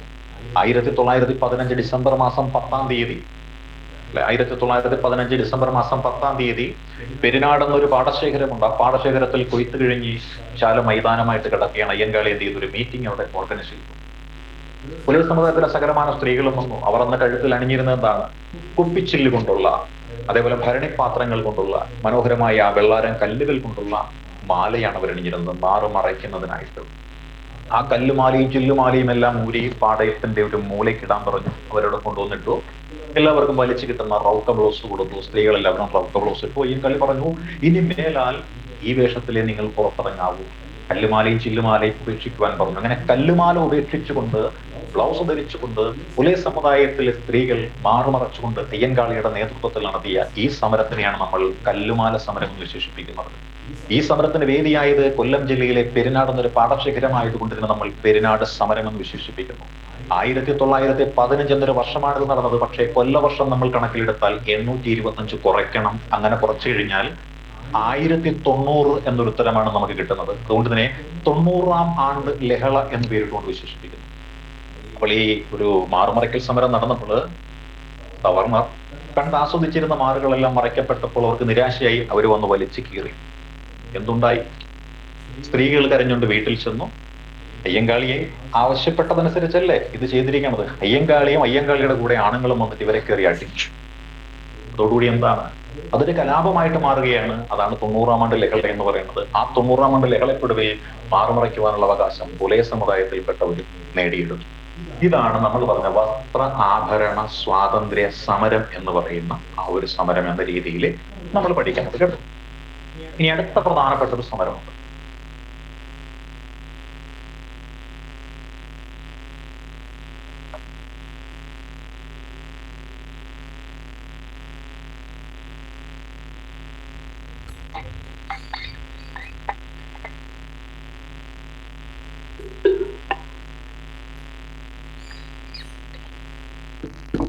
ആ സമരം എന്തെന്നറിയാവോ? വിദ്യാഭ്യാസം എന്ന് പറയുന്ന ഒരു അവകാശം. ആ വിദ്യാഭ്യാസം എന്ന് പറയുന്ന അവകാശത്തിന് വേണ്ടി നടത്തപ്പെട്ട സമരം. അതാണ് വിദ്യാഭ്യാസ അവകാശ സമരം. വിദ്യാഭ്യാസം എന്ന് പറയുന്ന അവകാശത്തിന് വേണ്ടി നടത്തപ്പെട്ട സമരം വിദ്യാഭ്യാസ അവകാശ സമരം എന്ന് പറയുന്നത്. അപ്പൊ അങ്ങനെ നോക്കിയാൽ സ്വാതന്ത്ര്യത്തിന് മുൻപ് നടന്ന പ്രധാനപ്പെട്ട വിദ്യാഭ്യാസ അവകാശ സമരം എന്ന രീതിയിൽ നമുക്ക് പറയാൻ പറ്റുന്ന സമരം ഏതാ ഉള്ളത്? ഏതായിരിക്കും ഉള്ളത്? ഏതെങ്കിലും ഓർമ്മയിലുണ്ടോ? ഉണ്ട്. ഒരെണ്ണം നമ്മൾ പറയുന്ന സമരമാണ് ഊരൂട്ടമ്പലം സമരം എന്ന് പറയും. ഊരൂട്ടമ്പലം സമരം. മറ്റൊന്ന് നമുക്ക് പറയാൻ പറ്റുന്നത് യാചനയാത്ര എന്ന് പറഞ്ഞ സമരം. ഈ രണ്ട് സമരങ്ങളുമാണ് പ്രധാനമായിട്ട് നമ്മൾ ഓർക്കേണ്ടുന്നത്. ക്ലാസ്സിൽ ആരെങ്കിലും ഒക്കെ ഉണ്ടാന്ന് നോക്കിയത്, എനിക്ക് കാര്യം സ്ക്രീൻ കാണാൻ പറ്റുന്നില്ല. അപ്പൊ യാചനയാത്രയെന്നും ഊരൂട്ടമ്പലം സമരം എന്നും പറയുന്ന പ്രധാനപ്പെട്ട രണ്ട് സമരങ്ങളാണ് വിദ്യാഭ്യാസ അവകാശത്തിന് വേണ്ടി നടത്തപ്പെട്ട സമരം എന്ന് പറയുന്ന ഈ സമരത്തിന്റെ ഭാഗമായിട്ടുള്ളത്. അപ്പോൾ എന്താണ് ഊരൂട്ടമ്പലം സമരം എന്ന് ഓർക്കുക? ഈ ഊരൂട്ടമ്പലം എന്ന സ്ഥലം എവിടെയാണുള്ളത്? അത് നെയ്യാറ്റിൻകരയിലാണ്. ഊരൂട്ടമ്പലം എന്ന സ്ഥലം എവിടെയാണുള്ളത്? നെയ്യാറ്റിൻകരയിലാണ്. അപ്പൊ നെയ്യാറ്റിൻകരയിലുള്ള ഒരു സ്കൂള് ഊരൂട്ടമ്പലമാണ്. ഈ സ്കൂളില് എല്ലാവർക്കും പഠിക്കാൻ അവകാശമുണ്ട്. കാരണം 1816 തിരുവിതാംകൂർ ഭരിച്ചുകൊണ്ടിരുന്ന ഗൗരി പാർവതി ഭായ് തമ്പുരാട്ടി, ആ ഗൗരി പാർവതി ഭായ് തമ്പുരാട്ടിയുടെ ഒരു ഉത്തരവുണ്ട്. സാർവത്രികവും സൗജന്യവുമായ പ്രാഥമിക വിദ്യാഭ്യാസം തിരുവിതാംകൂറിലെ എല്ലാ ജനങ്ങൾക്കും തിരുവിതാംകൂറിലെ ഗവൺമെന്റ് നൽകുന്നു എന്ന് പറഞ്ഞ വിദ്യാഭ്യാസ ഉത്തരവാണ് 1816 പക്ഷേ 100 കൊല്ലമാകാറായിട്ടും ഈ അവകാശം എന്ന് പറയുന്നത് പുലയ സമുദായത്തിലെ കുട്ടികൾക്ക് ലഭിച്ചിരുന്നില്ല. അത് ചോദ്യം ചെയ്യുവാനായിട്ട് അന്ന് നിയമസഭാംഗമായിരുന്ന അയ്യങ്കാളി തീരുമാനിച്ചു. 1911 മുതൽ 1938 വരെ നീണ്ട 28 വർഷക്കാലം നിയമസഭാ സാമാജികനായിരുന്ന വ്യക്തിയാണ് നമ്മുടെ അയ്യങ്കാളി. അയ്യങ്കാളി അതിനെ ചോദ്യം ചെയ്യാൻ തീരുമാനിച്ചു. അയ്യങ്കാളി എന്ത് ചെയ്തു? 5 വയസ്സുള്ള ഒരു പെൺകുട്ടിയുടെ പേരാണ് പഞ്ചമി എന്ന് പറയും, അല്ലെ? പേരും വയസ്സും കറക്റ്റാണല്ലേ, പഞ്ചം 5 അല്ലേ? അപ്പൊ 5 വയസ്സുകാരി പഞ്ചമിയുമായിട്ട് അയ്യങ്കാളി നെയ്യാറ്റിൻകരയിലെ ഊരുട്ടമ്പലം എന്നുള്ള സർക്കാർ സ്കൂളിലേക്ക് ചെല്ലുകയാണ്. പഞ്ചമിക്ക് സ്കൂൾ പ്രവേശനം നൽകുവാനായിട്ട് സ്കൂൾ അധികൃതർ വിസമ്മതിച്ചു. അയ്യങ്കാളി നിയമസഭാ സാമാജികനല്ലേ, റൂളും റെഗുലേഷനും ചട്ടവും എല്ലാം അയ്യങ്കാളിക്ക് അറിയാം. അങ്ങനെ അയ്യങ്കാളി വാദിച്ചു, സംസാരിച്ചു, പഞ്ചമിക്ക് സ്കൂളിൽ പ്രവേശിക്കുവാൻ അനുവാദം വാങ്ങിച്ചു കൊടുത്തു. പഞ്ചമി എന്നുള്ള 5 വയസ്സുകാരി ആ സ്കൂളിലെ സവർണ കുട്ടികളുടെ ഒപ്പം ഇരുന്ന് പഠിച്ചു. ഒറ്റ ദിവസം ഇരുന്ന് പഠിച്ചു. പക്ഷേ പിറ്റേ ദിവസം പഠിക്കാനായിട്ട് ആ സ്കൂള് ബാക്കി വെച്ചില്ല. സവർണത്തിന്റെ ചെയ്തു, അഗ്നിശുദ്ധി വരുത്തി തീ വെച്ചു. അത്രയേ ഉള്ളൂ. സ്കൂളിന് തീ വെച്ച് കളഞ്ഞു. അങ്ങനെ സ്കൂളിന് തീ വെച്ച് കഴിഞ്ഞപ്പോൾ എന്താണ്, പഞ്ചമി പഠിച്ചുകൊണ്ട് പള്ളിക്കൂടം തീ വെച്ചു. പഞ്ചമിയെ പള്ളിക്കൂടത്തിൽ കയറ്റിയപ്പോൾ എന്താ സംഭവിച്ചത്? പള്ളിക്കൂടത്തിന് തീ വെച്ചു.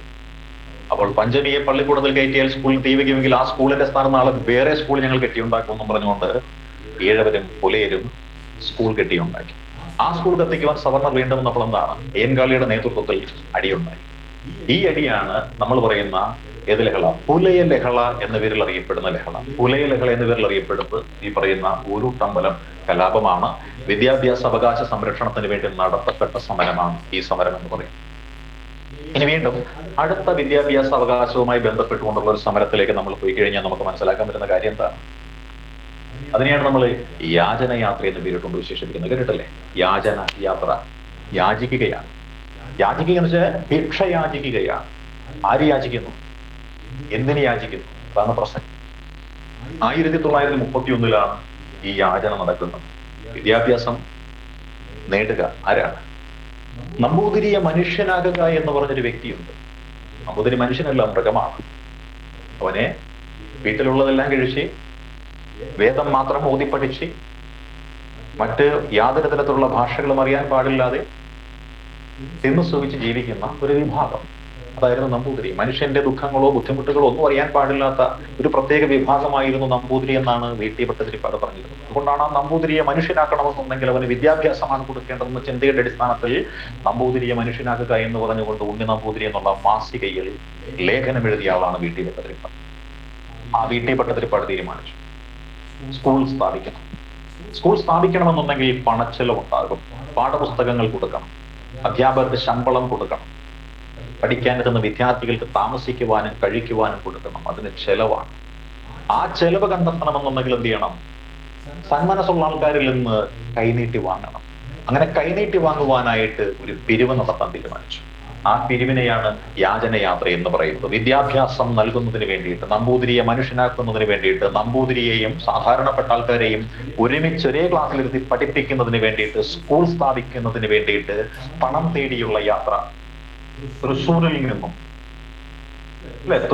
നിന്നും കാസർഗോഡ് ജില്ലയിലെ ചന്ദ്രഗിരി എന്ന് പറഞ്ഞൊരു സ്ഥലം. കാസർഗോഡ് ജില്ലയിലെ ചന്ദ്രഗിരി, തൃശ്ശൂരിൽ നിന്നും കാസർഗോഡ് ജില്ലയിലെ ചന്ദ്രഗിരിയിലേക്ക് കാൽനടയായിട്ട് 7 ദിവസം കൊണ്ട് നടത്തപ്പെട്ട യാത്ര. 32 അനുയായികളുമായിട്ട് ഭവനങ്ങൾ തോറും ഭിക്ഷയാചിച്ചുകൊണ്ട് നടത്തപ്പെട്ടൊരു യാത്ര.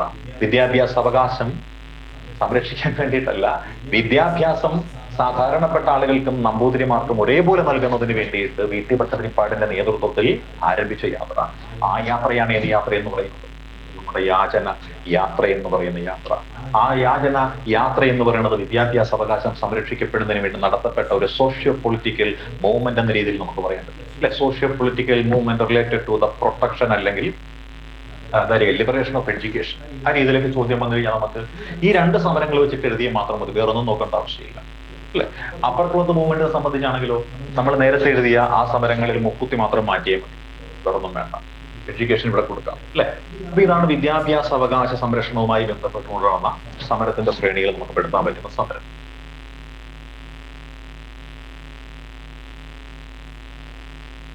ഇനി അടുത്ത പ്രധാനപ്പെട്ട സമരങ്ങളിലേക്ക് നമ്മൾ വന്നു കഴിഞ്ഞാൽ നമുക്ക് ഓർക്കേണ്ടുന്ന സമരം എന്ന് പറയുന്ന സമരം എന്ന് വെച്ചാൽ എന്താണ്? വൈദേശിക ആധിപത്യത്തിനെതിരായിട്ട് ഇവിടെ നടക്കുന്ന സമരങ്ങൾ. വൈദേശിക ആധിപത്യത്തിന് എതിരായിട്ട് നടന്ന സമരം. ഇല്ല, വൈദേശിക ആധിപത്യത്തിനെതിരായിട്ട് നടന്ന സമരങ്ങളുണ്ടല്ലോ. ആ വൈദേശിക ആധിപത്യത്തിനെതിരായിട്ട് നടന്ന സമരങ്ങൾ അറിയാം. വൈദേശിക ആധിപത്യത്തിനെതിരായിട്ട് നടന്ന സമരങ്ങൾ കേട്ടിട്ടുണ്ട്. ഉണ്ട്. നമ്മൾ കേൾക്കാത്ത കാര്യങ്ങളൊന്നും ഇല്ലല്ലോ അല്ലേ. അതിലൊന്നാമതായിട്ട് പറഞ്ഞു കഴിഞ്ഞാൽ ഇന്ത്യയിൽ തന്നെ നടന്ന ആദ്യത്തെ ഒരു സംഘടിത കലാപവും അസംഘടിത കലാപവും ആറ്റിങ്ങൽ കലാപം അല്ലെ. പിന്നെയോ അഞ്ചുതെങ്ങ് കലാപം. പിന്നെയോ കുളച്ചൽ യുദ്ധം. പിന്നെയോ പഴശ്ശി കലാപം. പിന്നെയോ വേലുത്തമ്പി കലാപം. പിന്നെയോ കുറിച്ചി കലാപം. അപ്പോൾ ഈ കലാപങ്ങളാണ് വൈദേശിക ആധിപത്യത്തിനെതിരായിട്ട് നമ്മുടെ നാട്ടിൽ നടന്ന സമരങ്ങൾ എന്ന് പറയുന്നത്. ആറ്റിങ്ങൽ കലാപം, അഞ്ചുതെങ്ങ് കലാപം, കുളച്ചൽ കലാപം, പഴശ്ശി കലാപം, വേലുത്തമ്പി കലാപം, കുറിച്ചി കലാപം. അപ്പോൾ ഈ കലാപങ്ങൾ നോക്കിയാൽ എന്താണ്, വൈദേശിക ആധിപത്യത്തിനെതിരായിട്ട് നടന്ന ഫ്രീഡം മൂവ്മെന്റ് എന്ന രീതിയിൽ നമുക്ക് പെടുത്താൻ പറ്റുന്ന സമരങ്ങളാണ് ഈ പറഞ്ഞ കാര്യം കേട്ടോ. ആരുടെ ചേർത്ത് നിൽപ്പുകൾ? നാട്ടുരാജാക്കന്മാരുടെയും ഗോത്രവർഗങ്ങളുടെയും ചേർത്ത് നിൽപ്പെന്ന് നമുക്ക് വിശേഷിപ്പിക്കാൻ പറ്റുന്ന സമരമാണ്. അപ്പോൾ എന്താണ് ആറ്റിങ്ങൽ കലാപം നമുക്കറിയാം അല്ലെ. അത് 1697 1697 നടന്നതാണ്. ആറ്റിങ്ങൽ എന്ന് പറഞ്ഞൊരു പ്രദേശമുണ്ട്. അന്ന് തിരുവിതാംകൂർ ആയിട്ടില്ല. ആറ്റിങ്ങൽ, വേണാട്, തെക്കുംകൂറ്, വടക്കുംകൂറ് അങ്ങനെയുള്ള പ്രദേശങ്ങളായിട്ട് ഈ തിരുവിതാംകൂറിലെ രാജ്യം ഇങ്ങനെ ചിതറിത്തെറിഞ്ഞ് കിടക്കുന്ന ഒരു കാലഘട്ടമാണ്. ഇതിനെല്ലാത്തിനെയും കൂടി സംയോജിപ്പിച്ചതാരാണ്? അത് നമ്മുടെ മാർത്താണ്ഡവർമ്മയാണ്. എന്നിട്ടാണല്ലോ അദ്ദേഹം തിരുവിതാംകൂർ രൂപീകരിച്ചത്. അപ്പൊ അങ്ങനെ ഈ ആറ്റിങ്ങൽ എന്ന് പറഞ്ഞ രാജ്യം അന്ന് റാണിമാര് ഭരിക്കുന്ന ഒരു കാലഘട്ടമാണ്. കാലഘട്ടത്തിൽ ബ്രിട്ടീഷുകാർ അവിടെ വന്നിട്ട് താണ് വീണുകയെന്ന് പറഞ്ഞ് ഒരു കച്ചവടശാല സ്ഥാപിക്കുന്നതിനുള്ള പെർമിഷൻ ഉണ്ട്. അങ്ങനെ ബ്രിട്ടീഷുകാർക്ക് തിരുവിതാംകൂറിൽ ആറ്റിങ്ങൽ കേന്ദ്രമാക്കിയിട്ട് ഒരു ഫാക്ടറി, അതിനെ പറയുന്ന ഒരു പണ്ടകശാല എന്നാണ്, വസ്തുക്കൾ സംഭരിച്ചിരുന്ന വെയർ ഹൗസ്, ആ പണ്ടകശാല പണിയാനായിട്ടുള്ള പെർമിഷൻ ആറ്റിങ്ങലിലെ ഭരണാധികാരികൾ കൊടുക്കുന്നുണ്ട്. അങ്ങനെ ആ പെർമിഷൻ കിട്ടിയ ബ്രിട്ടീഷുകാര് അവിടെ ഒരു കോട്ട കെട്ടി അവരവിടെ ഇങ്ങനെ കച്ചവടമൊക്കെ സംഭരിച്ച്, സാധനങ്ങളൊക്കെ സംഭരിച്ച് അവരെന്ത് ചെയ്യുന്നുണ്ട്, അവര് നല്ല രീതിയിൽ കൈകാര്യം ചെയ്തിട്ടിരിക്കുകയാണ്. അപ്പോൾ ആ സമയത്താണ് ഇവിടെ നാട്ടുകാർ ഇഷ്ടം പോലെ പേരുണ്ട്, കച്ചവടക്കാരായിട്ടുള്ളത്. ഈ നാട്ടുകാരുടെ കയ്യിൽ നിന്ന് ബ്രിട്ടീഷുകാരെ സാധനങ്ങൾ വാങ്ങുന്നതും ഇവിടെയുള്ള നാട്ടുകാരായിട്ടുള്ള കച്ചവടക്കാർക്ക് ഇഷ്ടപ്പെടുന്നില്ല. നാട്ടുകാർ മൊത്തം ആർക്കാ സാധനം കൊടുക്കുന്നത്? ബ്രിട്ടീഷുകാർക്ക്. കാര്യം കൂടുതൽ കാശ് കിട്ടും. അതുകൊണ്ട് നാട്ടുകാരായിട്ടുള്ള ഇവിടെയുള്ള ലോക്കലായിട്ടുള്ള കച്ചവടക്കാർക്ക് കച്ചവട അവസരം കുറഞ്ഞു. അങ്ങനെ നാട്ടുകാരായിട്ടുള്ള ലോക്കലായിട്ടുള്ള കച്ചവടക്കാരും ബ്രിട്ടീഷുകാരും തമ്മിൽ എന്തായി? ചെറിയ രീതിയിലൊരു കലിപ്പായി. ഈ ബ്രിട്ടീഷുകാർ ചെയ്യുന്ന പരിപാടി ഉണ്ട്, ബ്രിട്ടീഷുകാരല്ല നാട്ടുകാരുള്ള കച്ചവടക്കാര്, നാട്ടുപ്രമാണിമാര് ചെയ്യുന്ന പരിപാടി എന്ന് വെച്ചാൽ ബ്രിട്ടീഷുകാര് കപ്പൽ കയറ്റി കൊണ്ടുപോകാനായിട്ട് ഫാക്ടറിക്കുള്ളിൽ മറച്ചു വെച്ചിരിക്കുന്ന സാധനങ്ങളൊക്കെ ഇടയ്ക്ക് ഏതെങ്കിലും കള്ളന്മാരെ വിട്ട് നശിപ്പിക്കുക, മോഷ്ടിക്കുക മുതലായ പരിപാടികളൊക്കെ ചെയ്യാൻ തുടങ്ങി. ഇതോടുകൂടി ബ്രിട്ടീഷുകാരെ അവരുടെ ഈ ഫാക്ടറിക്ക് ചുറ്റും ഒരു വലിയ മതിൽ കെട്ടി, കോട്ട മതിൽ. എന്നിട്ട് ആ കോട്ടയ്ക്ക് മുകളിൽ പീരങ്കിയും തോക്കും വെച്ച് കാവൽക്കാരെയും അങ്ങോട്ടേക്ക് ഏർപ്പെടും. അങ്ങനെ കാവൽക്കാരെയും ഒക്കെ വെച്ച് ഇങ്ങോട്ട് ഏർപ്പെടുത്തിയപ്പോൾ എന്താ സംഭവിച്ചത്? രാത്രികാലങ്ങളിൽ അങ്ങനെ കൂടി പോകുന്ന ആൾക്കാരെ കള്ളന്മാരെന്ന് തെറ്റിദ്ധരിച്ച് മുകളിലിരിക്കുന്ന ആൾക്കാരെ വെടിവെക്കാൻ തുടങ്ങി. അപ്പോൾ ഇടയ്ക്ക് ആ സമയത്ത് കാണുന്ന ആൾക്കാരെ, കോട്ടയ്ക്ക് നേരെ അനുവാദമില്ലാതെ വരുന്ന ആൾക്കാരൊക്കെ കോട്ടയുടെ മുകളിൽ നിന്ന് വെടിവെക്കാൻ തുടങ്ങുമ്പോൾ കുറച്ചാൾക്കാരൊക്കെ മരണപ്പെട്ടു. ഇതോടുകൂടി പ്രദേശവാസികളെ ഈ കോട്ടയ്ക്കെതിരായിട്ട് മാറി. പ്രദേശവാസികളെ ഈ നാട്ടുപ്രമാണിവർ നല്ല രീതിയിൽ എന്ത് ചെയ്തു? പോസ്റ്റ് ചെയ്തു കൊടുത്തു. അങ്ങനെ ഈ കോട്ട പൊളിച്ചകത്ത് കിടന്ന് അതിനകത്തുണ്ടാകുന്ന ബ്രിട്ടീഷുകാരെ മൊത്തം തകർത്ത് കളയുകയാണ് ഈ നാട്ടുകാർ. ഈ കലാപമാണ് ആറ്റിങ്ങൽ കലാപം എന്ന് പറയുന്നത്. ആറ്റിങ്ങൽ കലാപത്തിന് പ്രധാനപ്പെട്ട വിഷയം നാട്ടുപ്രമാണിമാരും ബ്രിട്ടീഷുകാരും തമ്മിലുള്ള ആ കച്ചവട സ്പർദ്ധയാണ്. അത് തന്നെ കാര്യം. എന്ത് സംഭവിച്ചു? ആറ്റിങ്ങലിലെ കോട്ട നഷ്ടപ്പെട്ടു കഴിഞ്ഞാൽ ബ്രിട്ടീഷുകാർ തീർന്നില്ലേ? റാണിക്ക് പോലും അവരോട് താല്പര്യം തോന്നുന്നില്ല. നാട്ടുകാരെ ഭയന്ന് റാണി ഒന്നും ചെയ്യത്തില്ല. അപ്പോൾ റാണിക്ക് ബ്രിട്ടീഷുകാരോട് ഭയം തോന്നണമെന്നുണ്ടെങ്കിൽ നാട്ടുകാരെ ബ്രിട്ടീഷുകാരെ ഭയപ്പെടുത്തണം. അവരെന്ത് ചെയ്തു? അവര് കൂടുതൽ സൈന്യത്തെ കൊണ്ടുവന്നു. തലശ്ശേരിയിൽ നിന്ന് കൂടുതൽ സൈന്യത്തെ കൊണ്ടുവന്നു. എന്നിട്ട് എന്ത് ചെയ്തു? നാട്ടുകാരെ മൊത്തം അടിച്ചൊടിച്ച് കോട്ട പിടിച്ചെടുത്തു. ഇതാണ് സംഭവം. അതോടുകൂടി ബ്രിട്ടീഷുകാർ ഇവിടെ സുപ്രീമായിട്ട് മാറുകയാണ്. ഈ സംഭവം നടന്ന് ഏകദേശം ഒരു 25 കൊല്ലമാകാൻ പോകുന്നു. 1721. ഈ കലാപത്തിലൊക്കെ പോയി മരണമടഞ്ഞ ആൾക്കാർ അതിൽ ചെറുപ്പക്കാരായിരിക്കുമല്ലോ. അവർക്കൊക്കെ എന്ത് 2-3 വയസ്സുള്ള കൊച്ചു കുട്ടികളൊക്കെ കാണുകയുള്ളൂ, അല്ലെങ്കിൽ 3-4 വയസ്സുള്ള മക്കള് ഒക്കെ കാണുമല്ലോ, അനന്തരവന്മാരൊക്കെ കാണുകയുള്ളൂ. അവരൊക്കെ ഇപ്പൊ 10-25 വയസ്സൊക്കെയുള്ള ചെറുപ്പക്കാരൊക്കെ ആയിട്ട് നിൽക്കുന്ന നല്ല മസിലൊക്കെ പെരുപ്പിച്ച് നിൽക്കുന്ന ടൈമാണ്. അപ്പോൾ ആ ടൈമിൽ എന്ത് ചെയ്തു? ഇതേ നാട്ടുപ്രമാണിമാര് തന്നെ പറഞ്ഞു, എടാ നിന്റെയൊക്കെ അപ്പനെയും അമ്മാവനെയും ഒക്കെ ബ്രിട്ടീഷുകാര് കൊന്നിട്ട് 25 കൊല്ലം തികഞ്ഞിരിക്കുകയാണ്. ആ 25 കൊല്ലം തികഞ്ഞപ്പോൾ എന്താണ്? ഈ ആറ്റിങ്ങൽ കോട്ട സംരക്ഷിച്ചതിന്റെ രജത ജൂബിലി ആഘോഷിക്കാൻ വേണ്ടിയിട്ട് ബ്രിട്ടീഷുകാർ തീരുമാനിച്ചിരിക്കുകയാണ്. അവർ ലണ്ടനിൽ നിന്ന് ഒരുപാട് സമ്മാനങ്ങളൊക്കെ കൊണ്ടുവന്നിട്ടുണ്ട്. ഏപ്രിൽ 14 വിഷു ദിനത്തിൽ ബ്രിട്ടീഷ് സമ്മാനങ്ങൾ ബ്രിട്ടീഷുകാർ സമ്മാനങ്ങളുമായിട്ട് ആറ്റിങ്ങലിലെ ഭരണാധികാരിക്ക് സമർപ്പിക്കാനായിട്ട് പോവുകയാണ്. അമ്പലങ്ങളിലൊക്കെ താലപ്പൊലിയായിട്ട് പോകുന്ന പോലെ ബ്രിട്ടീഷുകാർ സമർപ്പിക്കാൻ പോവുകയാണ്. ഈ നാട്ടുപ്രമാണിമാർ പറഞ്ഞു, നിങ്ങൾ നേരിട്ട് കൊടുക്കണ്ട, ഞങ്ങളുടെ കയ്യിൽ ഞങ്ങൾ കൊണ്ട് കൊടുക്കാന്ന് പറഞ്ഞു. പക്ഷെ ബ്രിട്ടീഷുകാർ സമ്മതിച്ചില്ല. ഞങ്ങൾ ലണ്ടനിൽ നിന്ന് കൊണ്ടുവന്ന സമ്മാനം നേരിട്ട് കൊണ്ടു കൊടുക്കാൻ ഞങ്ങൾക്ക് അറിയാമെന്ന് പറഞ്ഞു. ബ്രിട്ടീഷുകാർ ബാൻഡ് സെറ്റ്, മിലിറ്ററി മാർച്ച്, അതേ രീതിയിൽ നല്ല ഒരു റോഡ് ഷോ പോലെ തന്നെ എന്ത് ചെയ്യാണ്, ഈ സമ്മാനവുമായിട്ട് പോവുകയാണ്. ഇത് കണ്ട നാട്ടുപ്രമാണിമാർക്ക് ഇഷ്ടപ്പെട്ടില്ല. അവര് മറ്റൊരു ന്യൂസ് ഉണ്ടാക്കിയത് എന്താണ്, ആറ്റിങ്ങൽ കലാപത്തിന്റെ 25ാമത് വാർഷികം പ്രമാണിച്ച് ബ്രിട്ടീഷുകാർ നടത്തുന്ന ഒരു ആഘോഷമാണ്. അതിൽ റാണിക്ക് സമ്മാനവുമായിട്ട് പോകുന്നുണ്ട്. നീയൊക്കെ ഇവിടെ നടന്നോടാ, നിന്റെയൊക്കെ അപ്പനെയും അമ്മാവനെയും ഒക്കെ കൊന്നിട്ട് 25ാം കൊല്ലം ആഘോഷിക്കാൻ പോകുന്ന നാണമില്ലടാ എന്ന രീതിയിൽ ചില ചോദ്യങ്ങളൊക്കെ ചോദിച്ചു കഴിഞ്ഞപ്പോൾ എന്തായി, വീറുള്ള ചെറുപ്പക്കാരെ ഇറങ്ങിത്തിരിച്ചു. അവര് ഈ ജാഥയെ കയറി അങ്ങോട്ട് അറ്റാക്ക് ചെയ്തു. അങ്ങനെ 1721 140 ബ്രിട്ടീഷുകാരും ബ്രിട്ടീഷുകാരുടെ നേതാവായിരുന്ന ഗീഫോർഡ്, ക്യാപ്റ്റൻ ഗീഫോർഡും ഈ 140 ബ്രിട്ടീഷുകാരും കൊല ചെയ്യപ്പെടുകയാണ്. ഈ കലാപമാണ് അഞ്ചുതെങ്ങ് കലാപമാണ്. 1697 അഞ്ചുതെങ്ങ് കലാപമാണ്. അഞ്ചുതെങ്ങ് എന്നുള്ള സ്ഥലത്താണ് ഫാക്ടറി കിട്ടുന്നത്. ആ ഫാക്ടറിയിൽ ഉണ്ടായ കലാപമാണ് അഞ്ചുതെങ്ങ് കലാപം. ഈ അഞ്ചുതെങ്ങ് കലാപത്തിന്റെ 25ാം വാർഷികത്തില് 1721 നടന്ന കലാപമാണ് ആറ്റിങ്ങൽ കലാപം. ക്ലിയർ ചെയ്തേക്കണേ. ഞാൻ എഴുതിയപ്പോഴും മിസ്റ്റേക്ക് പറ്റിപ്പോയതാണ്. പറഞ്ഞു വന്നപ്പോഴും ആദ്യം മിസ്റ്റേക്ക് പറ്റിപ്പോയി, പിന്നെ നോക്കിക്കഴിഞ്ഞപ്പോഴാണ് ക്ലിയർ ആയത്. Okay, sorry.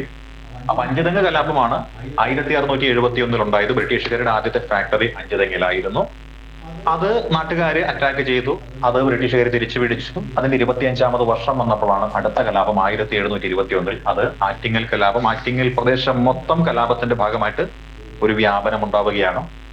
140 ബ്രിട്ടീഷുകാർ കൊല്ലപ്പെട്ടു എന്ന് പറഞ്ഞപ്പോൾ എന്താ, ആറ്റിങ്ങലിലെ ഭരണാധികാരി ഉൾപ്പെടെ വരണ്ടുപോയി. ബ്രിട്ടീഷുകാർ പ്രദേശത്തേക്ക് അടുക്കാൻ പറ്റില്ല. കോട്ടയുടെ നിയന്ത്രണം എന്ന് പറയുന്നത് നാട്ടുകാരും നാട്ടുപ്രമാണിമാരും ചേർന്ന് ഏറ്റെടുത്ത് 6 മാസക്കാലത്തോളം കോട്ട നാട്ടുകാർ ഭരിച്ചു. ബ്രിട്ടീഷുകാർക്ക് മാനക്കേടായി. ബ്രിട്ടീഷുകാർ തലശ്ശേരിയിൽ നിന്നും വീണ്ടും കപ്പൽ കണക്കിന് സൈന്യത്തെ കൊണ്ടുവന്നിട്ട് ആറ്റിങ്ങൽ കോട്ട തിരിച്ചു പിടിച്ചു. ആറ്റിങ്ങലിലെ ഭരണാധികാരിയുമായിട്ട് വീണ്ടും ഉടമ്പടി ഉണ്ടാക്കി. ഇതാണ് ആറ്റിങ്ങൽ കലാപവും അഞ്ചുതെങ്ങ് കലാപവും എന്ന് പറയുന്നത്. അഞ്ചുതെങ്ങ് കലാപം എന്ന് പറയുന്നത് ബ്രിട്ടീഷുകാർക്കെതിരെ ഇന്ത്യയിൽ നടന്ന ആദ്യത്തെ കലാപം. ആറ്റിങ്ങൽ കലാപത്തിന്റെ പ്രത്യേകത ബ്രിട്ടീഷുകാർക്കെതിരെ ഇന്ത്യയിൽ നടന്ന ആദ്യത്തെ ഓർഗനൈസ്ഡ് റിബലിയൻ എന്ന് പറയും. ഇതാണ് സംഭവം. ഇനി ഇതിന്റെ അടുത്തൊരു കലാപമായിട്ടുള്ള കുളച്ചൽ കലാപം അല്ലെങ്കിൽ കുളച്ചൽ യുദ്ധത്തിലേക്ക് നമ്മളൊന്ന് നോക്കിയാൽ നമുക്ക് മനസ്സിലാക്കാൻ പറ്റുന്ന കാര്യം എന്താണെന്നറിയാമോ? കുളച്ചൽ യുദ്ധം. ഈ കുളച്ചൽ എന്ന് പറഞ്ഞ പ്രദേശം എവിടെയാണ്? കന്യാകുമാരിയിലാണ്. കന്യാകുമാരിയിലാണ് കുളച്ചൽ എന്ന് പറഞ്ഞൊരു പ്രദേശം. ഇവിടെ ഒരു അടി നടന്നു. ആ അടിയാണ് കുളച്ചൽ യുദ്ധം എന്ന് പറയുന്നത്. ഇവിടെ അപ്പോഴത്തേക്കും എന്താണ്, തിരുവിതാംകൂർ മാർത്താണ്ഡവർമ്മ എന്നുള്ള ആള് കൈവശപ്പെടുന്നത്. ആറ്റിങ്ങലിലെ ജനങ്ങൾ ആർക്കെതിരായി മാറി? ആറ്റിങ്ങലിലെ ഭരണാധികാരിക്കെതിരായിട്ട് മാറി. ബ്രിട്ടീഷുകാരുടെ ഒരു ദാസനാണ് ആറ്റിങ്ങൽ ഭരണാധികാരി എന്നൊക്കെയുള്ള രീതിയിൽ അവിടെ കലാപമൊക്കെ ഉണ്ടായി. ഈ കലാപം തന്ത്രപരമായിട്ട് മാർത്താണ്ഡവർമ്മ സ്വന്തം ഇഷ്ടത്തിന്